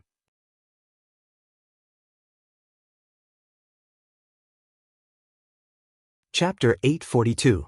The Bodhisattva, who was holding a lotus flower as clean as jade in one hand and imprisoning the souls of the 3 girls, gave Wu Qi a look from a distance and suddenly laughed. "Why do you say that, benefactor? These 3 are believers of the Buddhist League, and they are fated with us. I've made a great vow to bring all the souls of the netherworld into the Buddhist League, so that I can attain the golden body of Buddha." With a wave of his hand, he sprinkled a beam of Buddhist light down onto Wu Qi's head and said indifferently, "Benefactor, you are a living person, and this is the residence of the dead. You'd better leave quickly and not disturb this peaceful place of the Buddhist League." The faint beam of Buddhist light contained endless mysteries, and the shadow of a world could be vaguely seen in its tough and tenacious light. It actually contained all the power of the Buddhist kingdom in a palm. Although the light was still tens of miles away from Wu Qi, the tremendous pressure that came rushing at them had torn the clothes of Wu Qi and his companions to shreds. Although it seemed like a casual strike, it had actually killed Wu Qi and his companions. The power of the Buddhist kingdom in a palm was enough to suppress an ordinary gold immortal, and no matter how strong one was, he or she would be forcibly suppressed by it. As for where they would be sent and what kind of treatment they would receive after being suppressed, only the people of the Buddhist League knew. As the bodhisattva struck, the other bodhisattvas and arhats joined their palms together and chanted, great merciful Ksitigarbha Bodhisattva of the 6 paths of enlightenment. As the Bodhisattva and Arhats chanted, the power of the beam of Buddhist light suddenly skyrocketed by 10,000 times. The Bodhisattva who struck was only at the level of peak Bodhisattva, and there was still a slight gap between him and the realm of Buddha. He was also the one with the highest cultivation base among the 800 bodhisattvas. The cultivation base of the other bodhisattvas was far weaker than his, and the other 4 strongest bodhisattvas were only as strong as 3rd-tier gold immortals. But after the beam of Buddhist light skyrocketed by 10,000 times, the suppressive force was no different from a casual strike of an ordinary Buddha. He could actually unleash the strength of a Buddha with the body of a bodhisattva. Wu Qi snorted coldly. His body abruptly expanded to nearly 1,000 meters tall. Dense dragon scales emerged from his skin, and the pair of dragon horns on his forehead shone with a dazzling, 7-colored light. He threw his head back and let out a long roar, causing the yellow spring to sway with great waves as he raised both hands to meet the beam of Buddhist light. I've long heard that the Buddhist Dharma is vast and profound. Today, let me experience it for myself. The Buddhist light gently fell on Wu Qi's hands, and a huge pressure fell on his head. Even with Wu Qi's cultivation base, the cloud under his feet couldn't help but sink, and he almost fell into the yellow springs. A large sheet of Buddhist fire, as clear as glass, silently gushed out of the Buddhist light, wrapping around Wu Qi's body and burning quietly. The dragon scales on the surface of Wu Qi's body glowed with a purple-gold light, intertwining with the fire and producing a muffled explosion from time to time. Vaguely, an extremely gentle and generous voice rang out in Wu Qi's ears. The voice kept persuading Wu Qi to turn over a new leaf and submit to the Buddhist League, persuading him to lay down his butcher's knife and become a Buddha. The voice kept seeping into Wu Qi's spiritual sea, but any sound waves that seeped into Wu Qi's spiritual sea were devoured by Wu Qi. This was the divine ability of the Buddhist League, a divine ability that transformed the supreme power of the Buddhist League into a wisp of sound to guide people into the Buddhist League. The essence of this divine ability was the purest Zen power of the Buddhist League. With the domineering power of the myriad harmonization grand magic that Wu Qi cultivated, when this Zen power penetrated into his body, wasn't it the same as sending him a tonic? Holding the heavy Buddhist light with both hands, Wu Qi let the divine ability of the Buddhist League continue to pour into his spiritual sea. Like a glutton, his divine soul excitedly opened its mouth to devour this pure Zen power, constantly digesting it to nourish itself. The stalemate lasted for a full quarter of an hour. When nearly half of the Arhats on the mountain were so thirsty that they couldn't speak, and their faces began to turn pale, Wu Qi finally waved his fist and shattered the Buddhist light above his head. The power of a realm was forcibly shattered by Wu Qi. When the Buddhist light was shattered, the lotus throne on which the Bodhisattva sat made a crisp sound, and a long crack suddenly appeared on one of the lotus petals. Wu Qi laughed strangely. These monks went for wool and came home shorn. The Arhats, who had ugly expressions and could not even speak, were the unlucky ones who had injected their Zen power into the Buddhist light of the Bodhisattva, transforming it into the divine ability of the Buddhist light to attack Wu Qi. The divine ability of the Buddhist light they used to attack Wu Qi was completely digested by Wu Qi in just a quarter of an hour. At this moment, their minds were empty, without a trace of psyche power. If they wanted to recover their peak cultivation, they would need at least 3 to 5 months to recuperate. After draining the psyche power of tens of thousands of Arhats and shattering the Bodhisattva's lotus throne, Wu Qi folded his arms across his chest and sneered at the Bodhisattva. Release the souls of the 3 girls and let me escort them to reincarnation. Then, give me a reward that is enough to satisfy me, and I won't pursue the crime of offending you today. Otherwise, I'll smash your bald heads and destroy your Taoist right temple. Let's see how you Buddhists are going to meddle in the affairs of the 6 paths of reincarnation. As Wu Qi let out a cold laugh, the dark celestial tower silently emerged from the top of his head. Countless beams of silver-purple starlight shot down from it, condensing into tens of thousands of stars the size of water tanks and spinning ceaselessly in the void. The rumbling of the stars went straight into one's internal organs, making one's heart, liver, and lungs tremble. The bodhisattva's face flickered slightly. The lotus flower in his palm turned into a wisp of white light and disappeared into his palm, along with the souls of the 3 girls. He had forcibly brought the souls of the 3 girls into his Buddhist kingdom. It was obvious that he did not want to hand them over. Laughing coldly, the bodhisattva, who was clad in a kasaya, adorned with golden pearls and pearls, a golden mandala flower on his head, and a pink lotus flower on his shoulders, said in a cold voice, "May I know which Lord of Diyu you are? Why have you intruded into the Buddhist League's tranquil land and disturbed it? Why don't you leave now?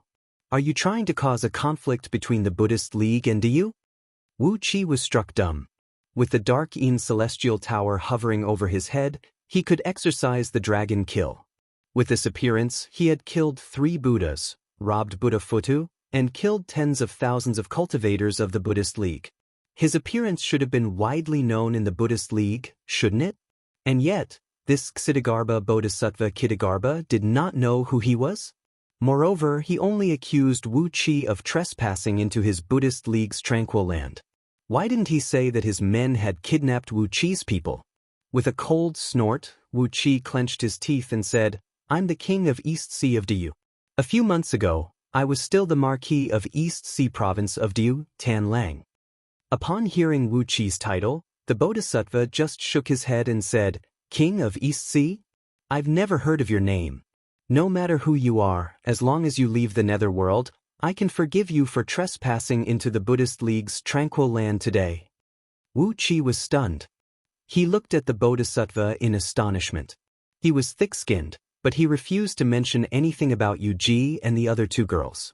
But he didn't know his name?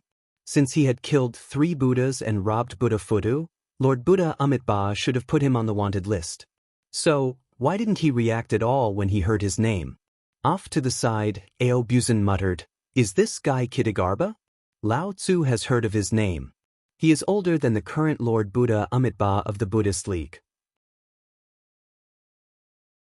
No, he should be older than the Lord Buddha of the recent dozens of generations. He served the great Vairocana Buddha, the Lord Buddha of the Buddhist League 100 generations ago, and was the eldest disciple of that Lord Buddha. Later, when the Buddhist League attacked the netherworld, he made a great wish to oversee the 6 paths of reincarnation. Wu Qi's eyes flickered as he vaguely understood something. He cleared his throat and said to the Bodhisattva with a smile, "Bodhisattva, please return the souls of the 3 girls.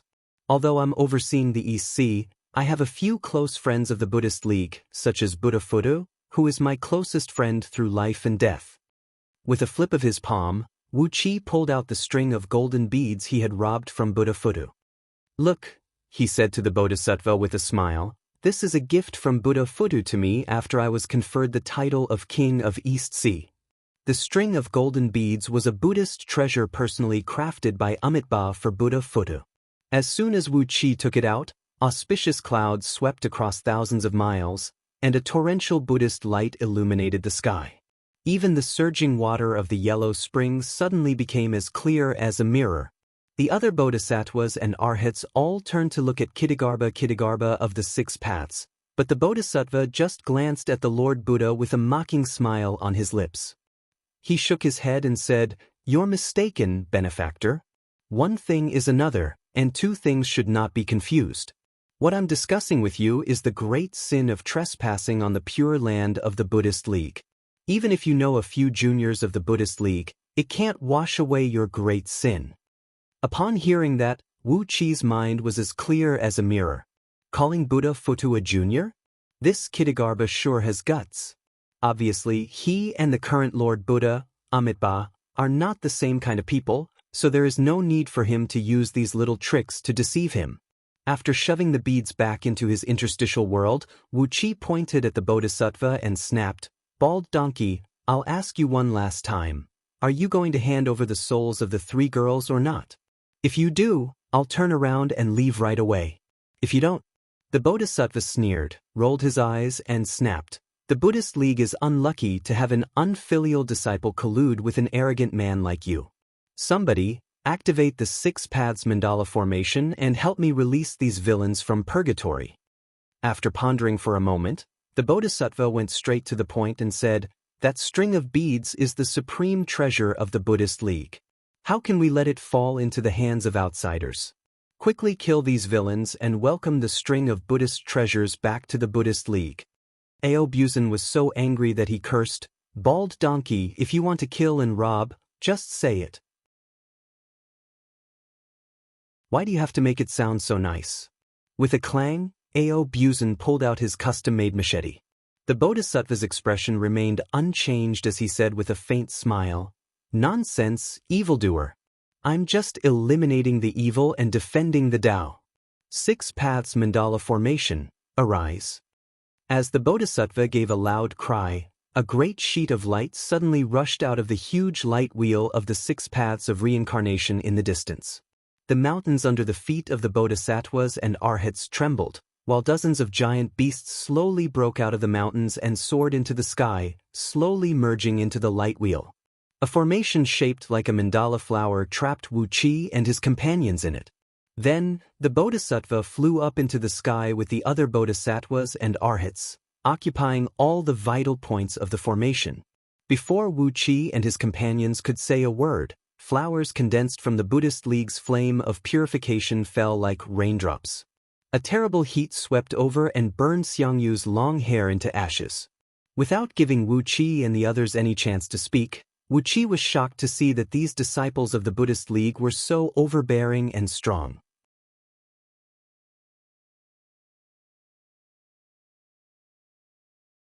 Chapter 843. The Mandala of the 6 Paths? Wu Qi laughed harshly and said, "What kind of formation can hurt me?" With a backhand slap, a beam of light enveloped Xiangyu. As Wu Qi was provoking Bodhisattva Kittagarbha, his long hair burst into flames like Xiangyu's and was burned to ashes with a sizzling sound. The flames scorched Wu Qi's scalp and made it crackle. The severe pain made Wu Qi cry out in pain. Looking in horror at the Bodhisattva who had occupied all the vital points of the mandala flower-shaped formation, Wu Qi knocked Xiangyu out with a palm strike and threw him into the dark Yin celestial tower hovering over his head. The chaotic energy in the tower rolled up Xiangyu, and he was thrown into Wu Qi's interstitial world. Throwing his head back and roaring, Wu Qi's body surged with dragon aura. His height soared to about 10,000 feet, and his muscular arms, which were densely covered with dragon scales, smashed down at the void. Large amounts of transparent ripples appeared in front of his fists. It was a sign that the void could not withstand Wu Qi's terrible power and was about to crack. But the Bodhisattva in the mandala formation chanted the name of Buddha in unison. Beams of Buddha light poured down, and the void, which was about to shatter, suddenly calmed down. Wu Qi's 2 punches, which contained infinite power, were like stones thrown into the sea, only causing a slight ripple and no longer having any effect. "This is..." Wu Qi sneered. Looking at Bodhisattva Kittagarbha, he said, "Fusing your Buddhist kingdom with the formation and controlling time and space with your own Buddhist Dharma is indeed a good trick. But how many punches can a mere Buddhist kingdom withstand from me?" The flame surrounded Wu Qi, Aobuzan, and Catfish, burning the auspicious light rippling over their bodies and producing muffled crackling noises. The flame had a strange power, which could constantly weaken the magic power and spirit of Wu Qi and the others. Even their divine souls in their spiritual oceans could sense the dreadful temperature of the flame. Wu Qi was still fine, but Aobuzan and Catfish Flooddragon were frowning because of the burning pain in their divine souls. Bodhisattva Kittagarbha looked at Wu Qi with a calm expression and said with a disapproving smile, "My Buddhist kingdom naturally cannot withstand a few punches from your highness. However, there are 800 bodhisattvas of Buddhism here, and each of them has condensed 3,000 Buddhist kingdoms. All the Buddhist kingdoms have been fused into one through the 6 paths mandala formation. Your highness, can you destroy more than 1,000,000 Buddhist kingdoms with a single punch?" Wu Qi was stunned. 800 bodhisattvas, and each bodhisattva had condensed 3,000 Buddhist countries? This group of evildoers was worthy of being people who didn't even give face to the current Lord Buddha. Some of the present Buddhas in the Buddhist kingdoms had only condensed 3 to 5 Buddhist countries, but each of these bodhisattvas had condensed 3,000 Buddhist countries. They were indeed the almighty experts of the Buddhist League who had served the Lord Buddha 100 generations ago, the Lord Buddha Vairocana. Their foundation was much stronger than that of the present Buddhas. There were a total of 4 million Buddhist kingdoms. Wu Qi could not help but feel his head buzzing when he calculated the number. Quantitative change could produce qualitative change. Wu Qi might be able to easily shatter 4 million individual Buddhist countries with a single punch, but when so many Buddhist countries were fused into one through the formation, Wu Qi was not confident that he could do it. Moreover, the formation did not just fuse the Buddhist countries of these bodhisattvas into one. In the yellow spring, the huge 6 paths of reincarnation emitted a black and white light that illuminated the sky, and the 6 paths mandala formation was also filled with black and white light. Countless Vajra wheels of the Buddhist League were wheeling rapidly around Wu Qi. Every time these Vajra wheels spun, Wu Qi and his companions felt the magic power in their bodies vibrate violently. Each wheel was like a small black hole, emitting a great suction force to absorb the magic power of Wu Qi and his companions, slowly wearing them down. The formation has also fused with some of the power of the 6 paths of reincarnation. Wu Qi frowned as he looked at Bodhisattva Kittagarbha. Kittagarbha locked his hands into a lion seal and said slowly, "Your Excellency is indeed very smart. I've been guarding this place for countless eons.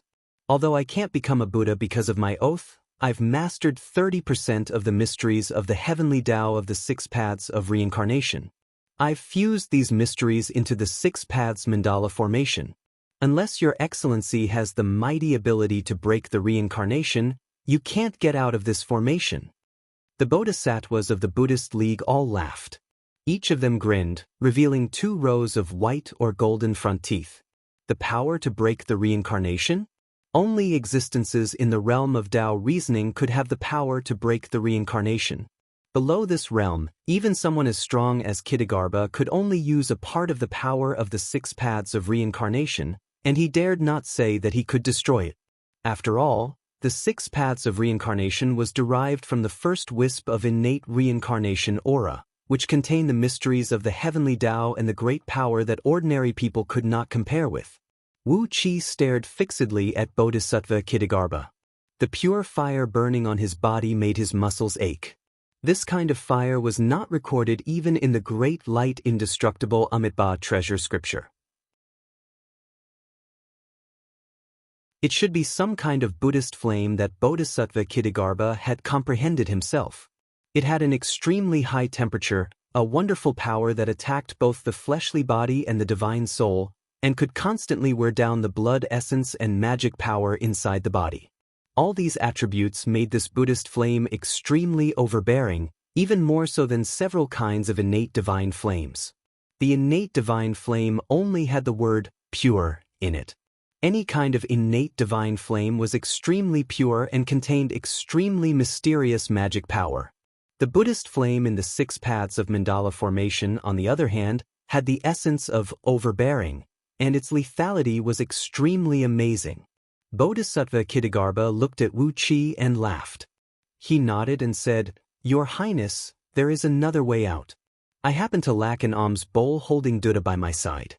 If Your Highness is willing to condescend, I'll open the formation and let you out right now." Alms bowl holding Buddha was, to put it bluntly, a servant of the Buddhist League. His status was only slightly higher than that of the sweeping monks at the mountain gate. He was a little acolyte who followed the monks around with alms bowls in his hands when they went out for a stroll. By asking Wu Qi to be his alms bowl holding Buddha, Bodhisattva Kittagarbha was not only overbearing, but also a little insulting. Not to mention anything else, just the fact that Wu Qi was the king of East Sea of Du was enough to make him someone whom the Buddhist League could not afford to offend at will. Wu Qi had already announced his name, but he was still treated like this by Bodhisattva Kittagarbha. It could only be said that this Bodhisattva had been dealing with ghosts in the netherworld for too long, so much so that his way of dealing with people had become a little twisted. With a cold snort, Wu Qi shook his arms, and the flame on his body, which was as sticky as molten glass, turned into countless thumb-sized fire beads that shot out in all directions. Wu Qi unleashed all his aura. The terrible spiritual pressure of a primordial immortal roared out, and the rapidly spinning wheels of the Buddhist League around him exploded one after another. Countless beams of black and white light turned into specks of drifting flame and were sucked back into the huge 6 paths of transmigration. With just a shake of his arms, the 6 paths mandala formation rumbled, and the void where the formation was located was forcibly pulled out of the nether world by Wu Qi. It was as if a mandala flower had been pulled out of a whole piece of glass. The space where the formation was located was surrounded by a vast amount of starlight, while the starlight ejected from the dark Een celestial tower condensed into countless stars and enveloped the formation. He had constructed a formation with all the stars in the universe, wrapping the entire 6 paths mandala formation in it. Aobuzan gave a strange laugh as he waved the knife in his hand. A stream of dragon aura that was as sticky as ink rushed out of his body and rose hundreds of miles into the air like a volcanic eruption. Similarly, he unleashed all his aura as a 9th-tier primordial immortal. He did not bother to use the divine ability of dragons to summon wind and rain, but simply slashed at the 3 bodhisattvas above him with brute force. Catfish's move was even more straightforward. She did not even bother to release her aura. Instead, she pulled out her great hammer, gritted her teeth, and smashed it down with all her might at the heads of a dozen bodhisattvas standing on a mandala stamen. Bodhisattva Kitagarbha's expression was very interesting. He looked like a weasel stealing a chicken, who had suddenly turned into a phoenix, a fiendish phoenix contaminated by fiend energy. Even though he had practiced the Buddhist cultivation technique for so many eons and had a rock-like state of mind, Bodhisattva Kitagarbha was frightened by Wu Qi and his companions. "Tao reasoning almighty experts," he cried out in a shrill voice. 3 Tao reasoning experts. The wheel of 6 paths of reincarnation in the distance trembled violently. 100-miles-long beam of starlight burst out of Wu Qi's eyes, which crushed the stars that enveloped the 6 paths mandala formation. The crystal-clear formation that looked like a mandala flower shattered on the spot, turning into a rain of light that drifted in the air. Countless cracks appeared on the lotus thrones under the feet of the 800 bodhisattvas, and for a moment, the Buddhist kingdoms in their palms were severely damaged. Aobuzan slashed out with his long knife and cut 3 bodhisattvas in half at the waist. Catfish's hammer fell, and the brains of 18 bodhisattvas splattered everywhere. Wu Qi gave a cold snort. The starlight suddenly transformed into countless handleless machetes and shot toward the bodhisattvas. "You refuse a toast only to drink a forfeit. If you don't hand over the souls of the 3 bodhisattvas, I'll slaughter the netherworld branch of the Buddhist League today." Seeing that Wu Qi was about to kill all the bodhisattvas with the machetes, Bodhisattva Kitagarbha suddenly sighed. He and the other bodhisattvas, including those who were cut in half by Aobuzan and those whose heads were smashed by Catfish, all returned to the sky above the mountain range. A vast amount of sticky yellow water soared up into the sky from the yellow spring, transforming into a great wave that came sweeping towards Wu Qi. Even with Wu Qi's cultivation base, he could feel his divine soul trembling when the yellow water wave hit the curved blade, and a vast evil aura rushed straight into his spiritual ocean. It scared him so much that he quickly used the divine flame of order to protect his divine soul, preventing the evil aura from invading his divine soul. The surging yellow water rushed up to the mountain range where Bodhisattva Kitagarbha was. The golden bodies of the bodhisattvas wounded by Aobuzan and Catfish were rapidly absorbing the water. Their broken bodies were healed, and their smashed heads were regenerated. Wu Qi was taken aback, while Aobuzan shouted, "Nonsense! The Buddhist League uses the water of the yellow spring to heal their wounds? How is that possible?" Wu Qi was stunned for a long while, and then he suddenly stared at these bodhisattvas with his eyes wide open. With Wu Qi's current cultivation base, unless the opponent's overall strength was more than 10,000 times stronger than him, he could see through almost all falsehoods with this pair of eyes. As he turned to look at Bodhisattva Kitagarbha, the world in front of him suddenly changed. Wu Qi could not help but suck in a cold breath. Are these still the bodhisattvas of the Buddhist League? In the vision of the chaotic divine eyes, he saw that the bodies of all 800 bodhisattvas were dark golden in color. They were wrapped in the water of the yellow spring, and from time to time, dense black smoke seeped out of their bodies. Under their feet were not lotus thrones that looked like white jade, but red lotuses condensed from the fire of retribution. The light hanging behind these bodhisattvas was not the golden light of virtue of the Buddhist League, but the light of evil karma abandoned by the heavenly Tao. Among the 800 bodhisattvas in front of him, even if he killed any one of them, he would get more than 100 times more virtue than killing the sovereign. How much evil karma had they created?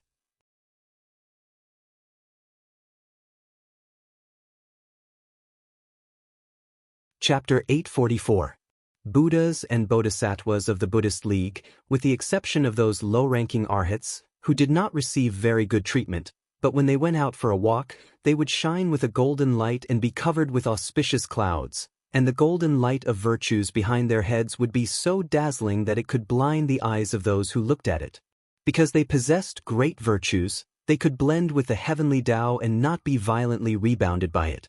The cultivators of the Buddhist League focused on cultivating the mind and epiphany, so they attached the most importance to the accumulation of virtues. Wu Qi had once seen many supreme oracles in Liangzhu set up a trap and kill Prabhudaratna Buddha with one strike. But Prabhudaratna Buddha possessed great virtues, so when those supreme oracles killed him, the heavenly Tao did not bestow any virtues upon him. Unlike the sovereign of the myriad immortal alliance, the virtues bestowed upon him by Wu Qi and his companions after they killed him had greatly benefited Wu Qi, Gao, and Yugu. But Bodhisattva Kitagarbha and the other bodhisattvas and arhats not only did not have any virtues with them, but were surrounded by monstrous karmic fire, and their feet were burned by red lotuses of karmic fire. Towering black smoke filled the air, and their golden bodies of the Buddhist League had turned into fiendish bodies of karmic fire. In the vision of Wu Qi's chaotic divine eyes, he could see that they were not eminent monks of the Buddhist League, but a group of evil fiends who were not tolerated by the heavenly Tao. If it were not for the fact that this was the netherworld, where Kitagarbha and the other 800 bodhisattvas and arhats had concealed their auras with the power of the 6 paths of reincarnation, they would have long been punished by the heavenly Tao and wiped out all traces of them. Compared with the Buddhas and bodhisattvas of the Buddhist League today, Kitagarbha and the other 800 bodhisattvas and arhats were truly different. With his chaotic divine eyes fixed on these bizarre Buddhist League cultivators, Wu Qi's divine soul slowly emanated wisps of primordial and chaotic aura. His divine soul tried its best to approach the vast heavenly Tao, and a wisp of divine will had already touched the unpredictable torrent of the heavenly Tao. With both hands locked into an incantation gesture, Wu Qi used the star divination technique he inherited from Su Qin to calculate why Kitagarbha and the others had become like this. With his current cultivation base of an 8th-tier primordial immortal, it did not take too much effort for Wu Qi to calculate the karmic entanglement of these bodhisattvas and arhats, who were only gold immortals. Wu Qi's eyes lit up and he understood everything. He couldn't help but sneer, "Sure enough, you're the one who brought this upon yourself." In the world created by the great Saint Pangu, the Buddhist sects were under much more pressure from the heavenly Tao than the Tao sections. The immortals of the Tao sect also paid attention to the harmony of dragons and tigers, and the balance of yin and yang. Those immortals would even marry and give birth to children, which more or less followed the principle of endless reproduction of the heavenly Tao.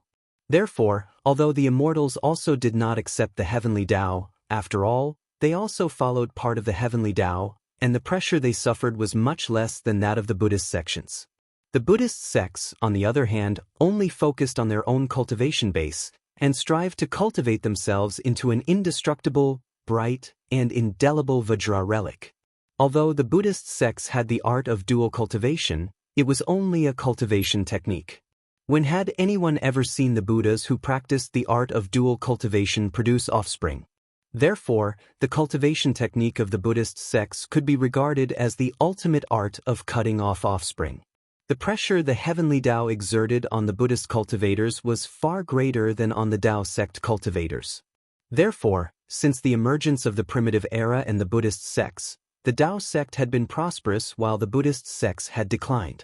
In order to change the embarrassing situation that the Buddhist sects had always been inferior to the Tao sect, and sometimes could not even suppress the immortals of the Fiend League, the Ghost League, and the Demon League, 100 generations ago, the Lord Buddha, Vairocana Buddha, sent his number one disciple, who was also the number one bodhisattva of the Buddhist League, Kittagarbha Bodhisattva, to lead a group of Buddhist elites into the netherworld and gradually erode the 6 paths of reincarnation with the mystic arts of the Buddhist League. From then on, the Buddhist League was able to control a part of the power of the 6 paths of reincarnation. If a Buddhist cultivator died, as long as a trace of his true spirit remained, he could forget his past and continue to cultivate in the Buddhist League after reincarnation. In this way, the Buddhist League was like a rolling snowball. Its strength would only increase, but it would not weaken too much.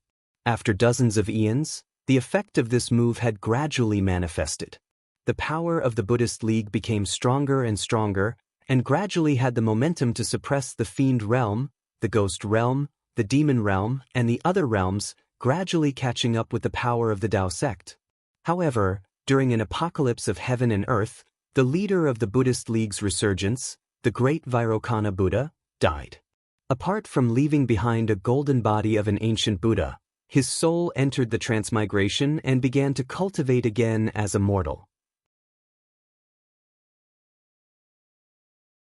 The new Lord Buddha also saw the importance of the 6 paths of reincarnation to the Buddhist League, so he was ready to intervene in the affairs of the 6 paths of reincarnation. But how loyal was Bodhisattva Kittagarbha to the great Vairocana Buddha? If the great Vairocana Buddha was completely destroyed, he would naturally be willing to obey the decree of the new Lord Buddha. But now, the great Vairocana Buddha had fled into the transmigration. Although even Kittagarbha could not find the reincarnation of the great Vairocana Buddha, with his strong foundation, he would certainly be able to re-enter the Buddhist League and achieve the golden body of a Buddha in a few years. Under such circumstances, how could Kittagarbha obey the decree of the new Lord Buddha? As a result, the netherworld branch of the Buddhist League, which was represented by Kittagarbha, split from the main branch of the Buddhist League. Except for some necessary business connections, the netherworld branch of the Buddhist League did not have any connection with the Buddhist League. Naturally, the enormous virtues of the mortal world did not benefit Kittagarbha and his companions. Kittagarbha had led so many bodhisattvas and arhats to guard the 6 paths of reincarnation, and they had been constantly rescuing the believers of the Buddhist League from the Yellow Spring, freeing them from the suffering of transmigration. This was a complete violation of the law of the heavenly Tao of the 6 paths of reincarnation. For every person saved, the karma would increase. For every person saved, all the karma of that person would be attached to Kittagarbha and the other bodhisattvas. It was not a big deal for 30 to 50,000 years, as Kittagarbha and the other bodhisattvas could gradually eliminate the karma by relying on their own cultivation base.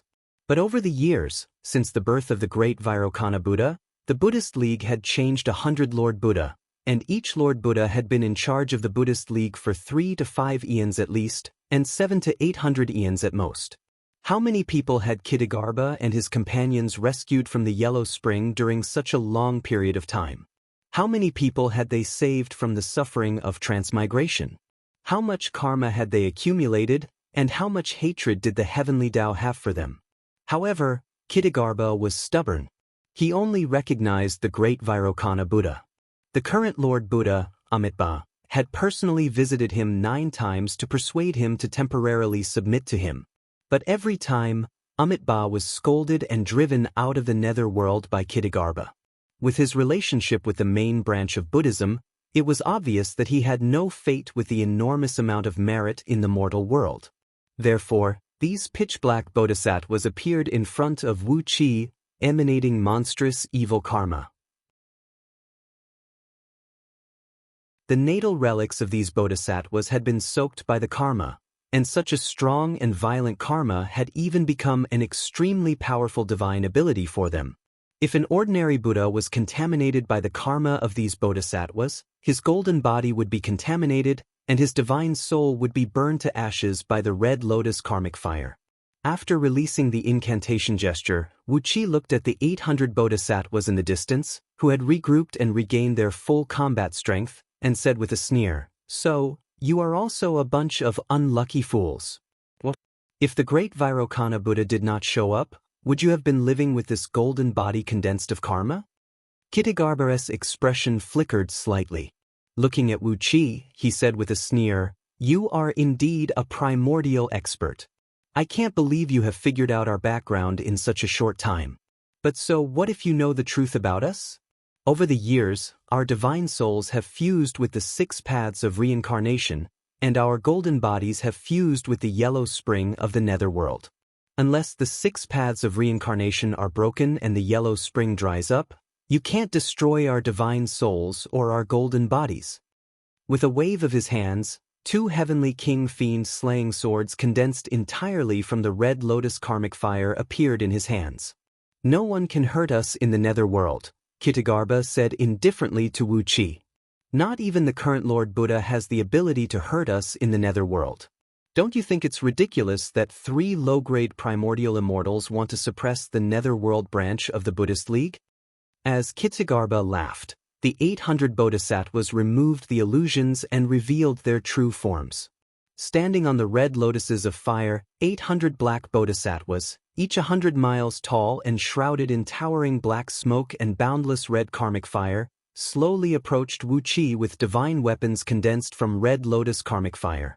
Ao Buzan and Catfish were startled by the sudden appearance of the 800 bodhisattvas. They had never seen bodhisattvas like this. The 108,000 arhats chanted the name of Buddha as well, and monstrous karmic fire spewed out of their bodies as well. One by one, they transformed into black bodhisattvas that were tens of miles tall, each holding a staff of the Buddhist League as they roared and approached Wuqi and his companions. As these bodhisattvas and arhats moved, hundreds of millions of yakshas rose into the sky from the yellow spring ocean down below, treading on the waves. The males were ferocious and ugly, but the females were enchanting and beautiful. Each of them had a small black swastika between their eyebrows, emitting a faint light. These hundreds of millions of yakshas were the guardians of the yellow spring that Kitagarbha and his companions had subdued with the Buddhist League over the years. The 800 bodhisattvas surrounded Wuqi and his companions in the middle, and they had reformed the 6 paths Mandara formation. On the periphery were 108,000 arhats, who had also formed a larger 6 paths Mandara formation. Even further on the periphery were countless yakshas. Under the command of thousands of yaksha kings who were hundreds of miles tall, they were running around on the waves, forming an indescribably large 6 paths Mandara formation. Kitagarbha gave a loud cry and charged at Wuqi and his companions alone. Then the 3 formations inside and outside were activated at the same time, and the boundless power of reincarnation came crushing over from all directions like a millstone. Wuqi and his companions felt their bodies sink, and even their breathing became stagnant. If you don't surrender, then have a taste of the infinite reincarnation of the netherworld branch of the Buddhist League. Kitagarbha cried out. The 6 paths of reincarnation and all worlds retroactive grand magic activate. As he roared, the bizarre power of reincarnation invaded the bodies of Wuqi, Ao Buzan, and Catfish uncontrollably, frantically tearing at their divine souls, trying to extract something from them. Before long, Catfish's body suddenly stiffened, and her eyes burst into a great plume of gray light. She was completely controlled by the infinite reincarnation. Wuqi and Ao Buzan also stiffened, and gray light also burst out of their eyes. Kitagarbha roared with laughter, waved the 2 swords condensed from the fire of retribution, and brought them down toward Wuqi's neck. "Even though you are a primordial immortal, you will die here today."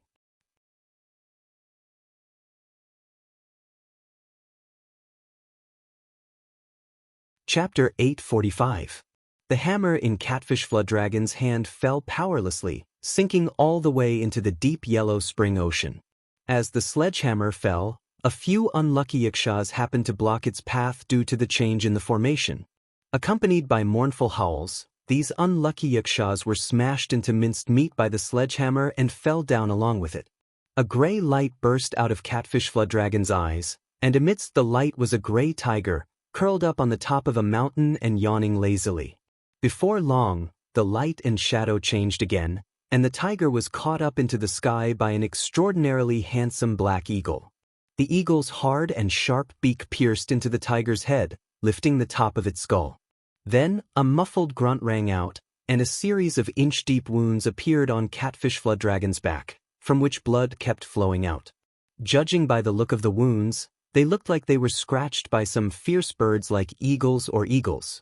Then, a very long wound suddenly cracked open on Catfish Flooddragon's scalp, and a large piece of her scalp was nearly lifted off. Blood poured down from the wound and dyed her body a purple-gold color. The image in the gray light changed again, and a great serpent coiled on the top of a tree appeared in the light. The serpent was triumphantly spitting out a green inner core, about the size of a rice bucket, into the sky. A faint light was swirling around the inner core, and its poisonous aura was causing the surrounding trees to wither rapidly. All of a sudden, a thundercloud appeared high up in the sky, and dozens of tiny lightning bolts struck down from the sky. The python's inner dan was smashed into pieces, and half of its body was burnt to a crisp by the lightning fire. Catfish Flooddragon gave another muffled grunt, and a stream of purple-gold blood sprayed out of her mouth. Suddenly, thunderbolts rushed out of the upper half of her body, and a large patch of her skin was burned black like charcoal. The power of the thunderbolts was not very strong, and Catfish Flooddragon's body was very resistant to all kinds of thunder magic at the moment. Therefore, only her skin was burned black, and the injury she suffered was not serious. However, the gray light flashed again, and this time, a horned dragon emerged from within the gray light.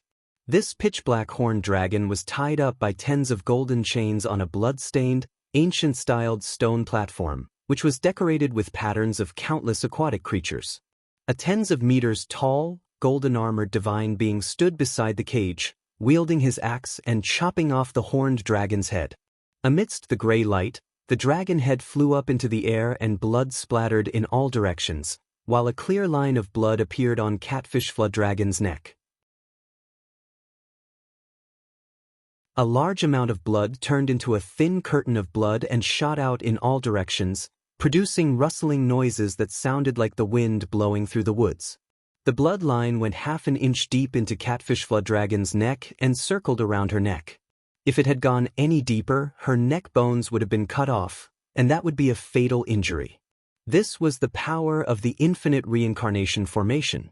Using the mutated evil Buddhist power as a primer, it mobilized the power of the great Tao of the six paths of reincarnation, forcibly recalling the most tragic scenes of the trapped person's previous incarnations, and then transferring the injuries to the body of this incarnation to kill the enemy. This was a truly heaven-defying means, and it was not tolerated by the great Tao. As the infinite reincarnation formation operated, the bad karma of Bodhisattva Kittagarbha and the others grew denser. But Kittagarbha did not mind it at all. As the saying went, when one had too many debts, one would not worry about them. Their bad karma was already so strong, so what if they added a little more? As long as they did not leave the netherworld, with the protection of the six paths of reincarnation, even the great Tao could not do anything to them. In the netherworld, with the power of the six paths of reincarnation, Kittagarbha and the others had nothing to fear. Even the current Lord Buddha, Amitabha, had suffered several setbacks in the infinite reincarnation formation, so Kittagarbha was confident that he could definitely kill Wu Qi and his companions this time.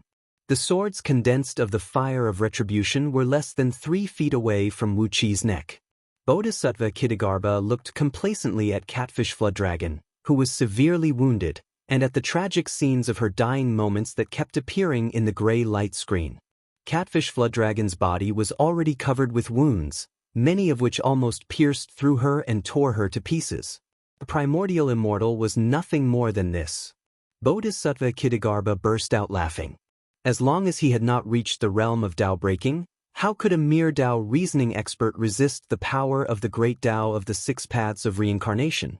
This was the great Tao, the power of the laws of heaven and earth.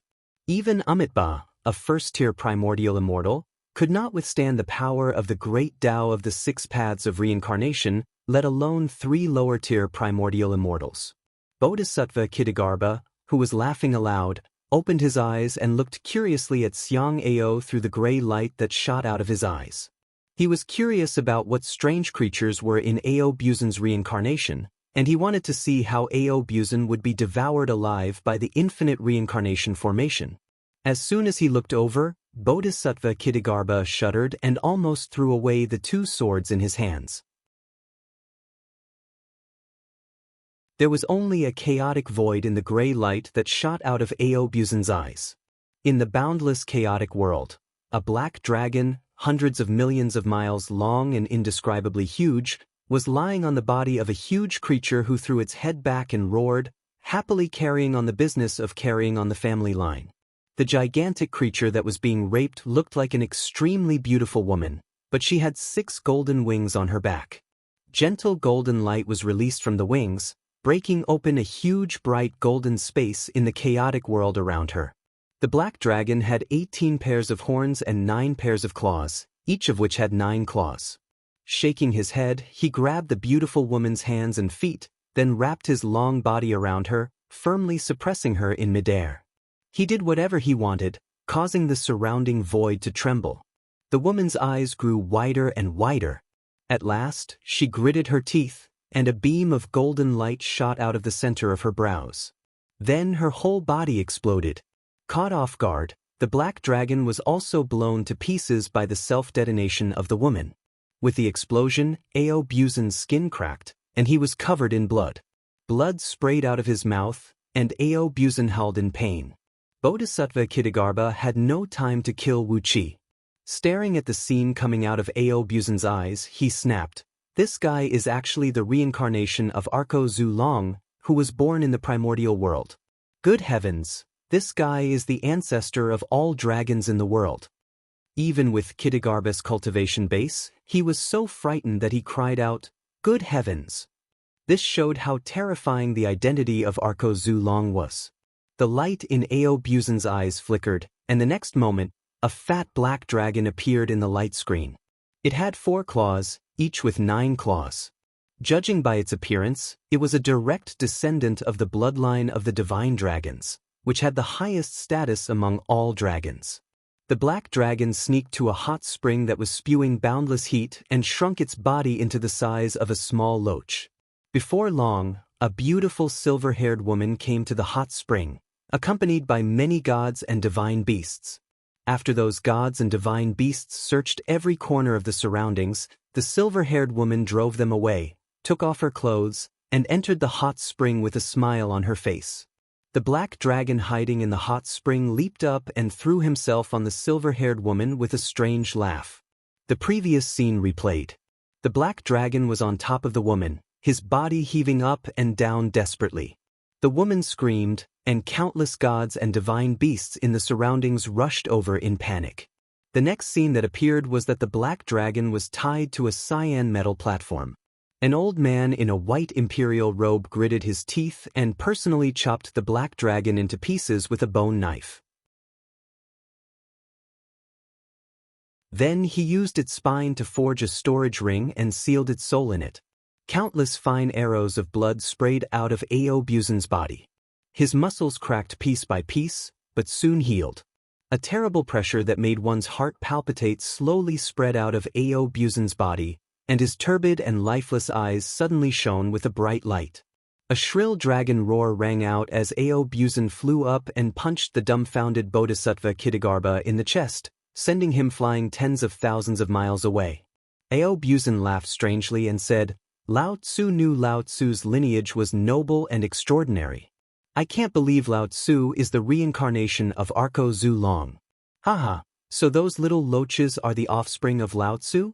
Damn it, even those old elders of the dragons have to call Lao Tzu patriarch now.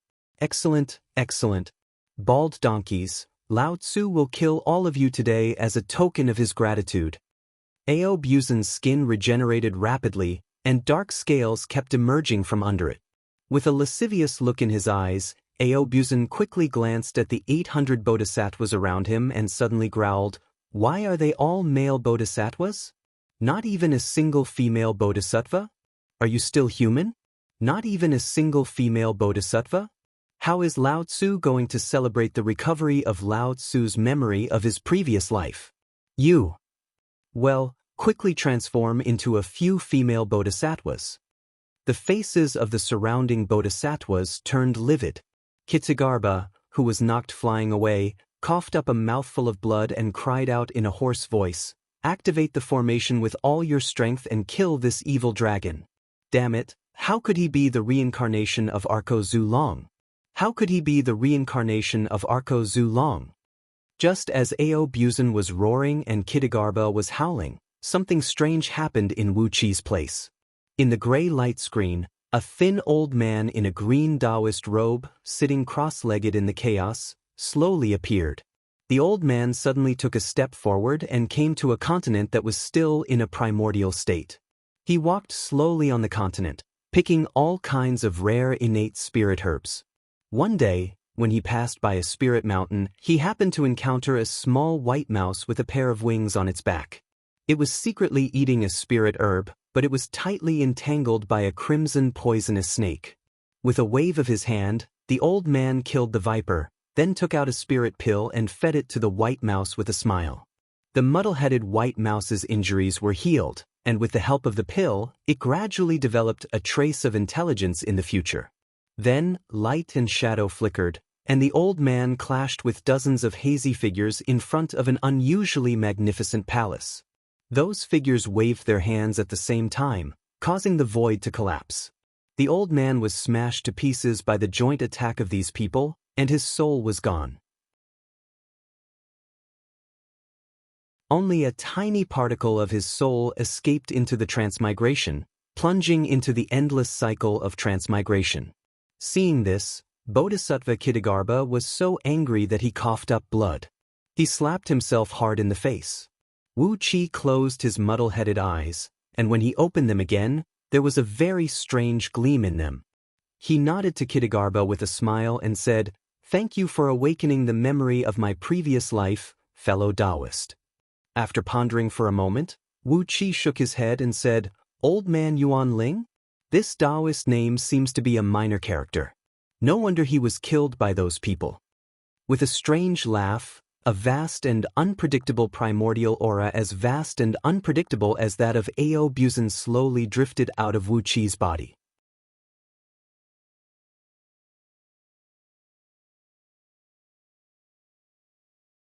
Chapter 846. Wu Chi raised his eyes slightly and glanced at these bodhisattvas and arhats. He sneered and said, "You're just a bunch of ants who haven't even stepped into the realm of Tao reasoning. How dare you attack me? Wait, no, how dare you attack me? Don't let your previous life's personality affect this life." The few elders who created the cultivation techniques and laid the foundation of the Buddhist League were all chaos fiend gods. Before long, Kitagarbha also felt the change in his body. He hissed angrily, pointed at Ao Buzan and howled, "You're the mighty Arko Zulong. How can your divine ability be so despicable and shameless? Bless. I can't believe I'm such a person." Wu Chi murmured in a low voice, Interesting. It's completely different from my current character. I'd better keep my current character. I'd better not inherit the character of an unlucky guy who was beaten to death by so many people." How wonderful! Old man Yuan Ling is actually proficient in the art of artifact refinement? The art of alchemy is also the best among chaos fiend gods? This is wonderful. It's a perfect match with the myriad harmonization grand magic. It's actually the heaven refining grand magic, which can refine everything in the world and obtain supreme treasures. I can't believe you can even use your own fleshly body as an artifact and finally reach the level of indestructibility. His aura was vast like a boundless ocean, ancient and filled with the unique primitive aura of the chaos. Kitagarbha had once sensed this aura from several secluded elders of the Buddhist League when he followed Great Buddha Vairocana to visit them. The details were different, but the aura was the same. Using the myriad spirit cauldron as the foundation, the Wahuang clan, who transfused souls into human bodies, was also a chaos fiend god. With a flick of his sleeve, Wu Qi threw it at Kitagarbha again. The Yaksha's combat prowess collapsed in an instant, but the most miserable one was Bodhisattva Kitagarbha, who was spat out by Aobuzan. The liquid Aobuzan spat out sprayed all over Kitagarbha's face. Caught unprepared, he even swallowed a large amount of the black liquid. Kitagarbha turned pale with fright. He mobilized the true flame in his body to refine the black liquid, but as soon as the flame appeared, the black liquid immediately turned into a rich aroma that filled his internal organs. No matter how he burned it, he could not dispel it. Aobuzan laughed strangely, then cried out triumphantly, "Despicable? If your mother wasn't a slut, how would she have you?" Aobuzan, who had interpreted the word shameless and dirty to a level close to the realm of the heavenly Tao, laughed wildly. With a wave of his dragon claw, he went straight to Kitagarbha's crotch and cried out, "Watch Lao Tzu pick the peach." Wonderful! With a flick of his sleeve, a few faint threads of light outlined a mysterious rune on the cuff. The eyes of the 799 bodhisattvas and 108,000 arhats were suddenly thrown into confusion. Their bodies went limp, and they were all pulled into Wu Qi's sleeve. After taking away these bodhisattvas and arhats, Wu Qi smiled at Bodhisattva Kitagarbha and said, "Be good and come in as well." The black water he spat out was an extremely dirty divine ability he had comprehended in his previous life. If a male creature smelled the sweet aroma in the water, it would lose the ability to reproduce, and if a female creature smelled it, it would be aroused and would devote itself to the business of reproduction. There were 9 dragon claws under the dragon's abdomen, and each of them had 9 claws. Clearly, this was the true form of Arko Zulong in his previous life. After the memory of his previous life was awakened by the infinite transmigration formation, Aobuzan communicated with his previous life with a great divine ability.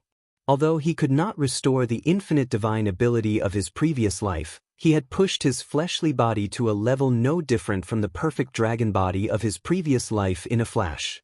Well, I can retire the true body of heaven and earth scripture and the dragon transformation script now. The fleshly body of Yuan Ling can be ranked in the top 3 among all chaotic fiend gods, while Pangu's is only ranked 9th. Wonderful! With the heaven refining grand magic, I can use the true body of heaven and earth scripture and the dragon transformation script to fool others. Aobuzan and Kitagarbha tangled together. Aobuzan's mouth was full of obscenities, from Kitagarbha's ancestors to his impossible daughters and granddaughters. Aobuzan cursed hundreds of generations of female members of Kitagarbha's clan. Kitagarbha just silently waved the water whip and fought with Aobuzan. His hands kept changing incantation gestures, and beams of light kept flashing across his face, as if some seal in his body was gradually being unlocked. These Buddhist bodhisattvas had stayed in the netherworld for so many years. Their golden bodies were not only attacked by karma, but also assimilated by the evil and filthy water of the yellow spring. In the end, they simply refined their golden bodies and the water of the yellow spring into one, so that their fleshly bodies would not die until the yellow spring dried up. That was why Aobuzan had cut 3 men in half and Catfish had smashed the heads of more than a dozen men, but they could recover immediately by absorbing some water from the yellow spring. The few legendary figures who established the foundation of the Tao League were chaos fiend gods. Billowing black water swept across heaven and earth.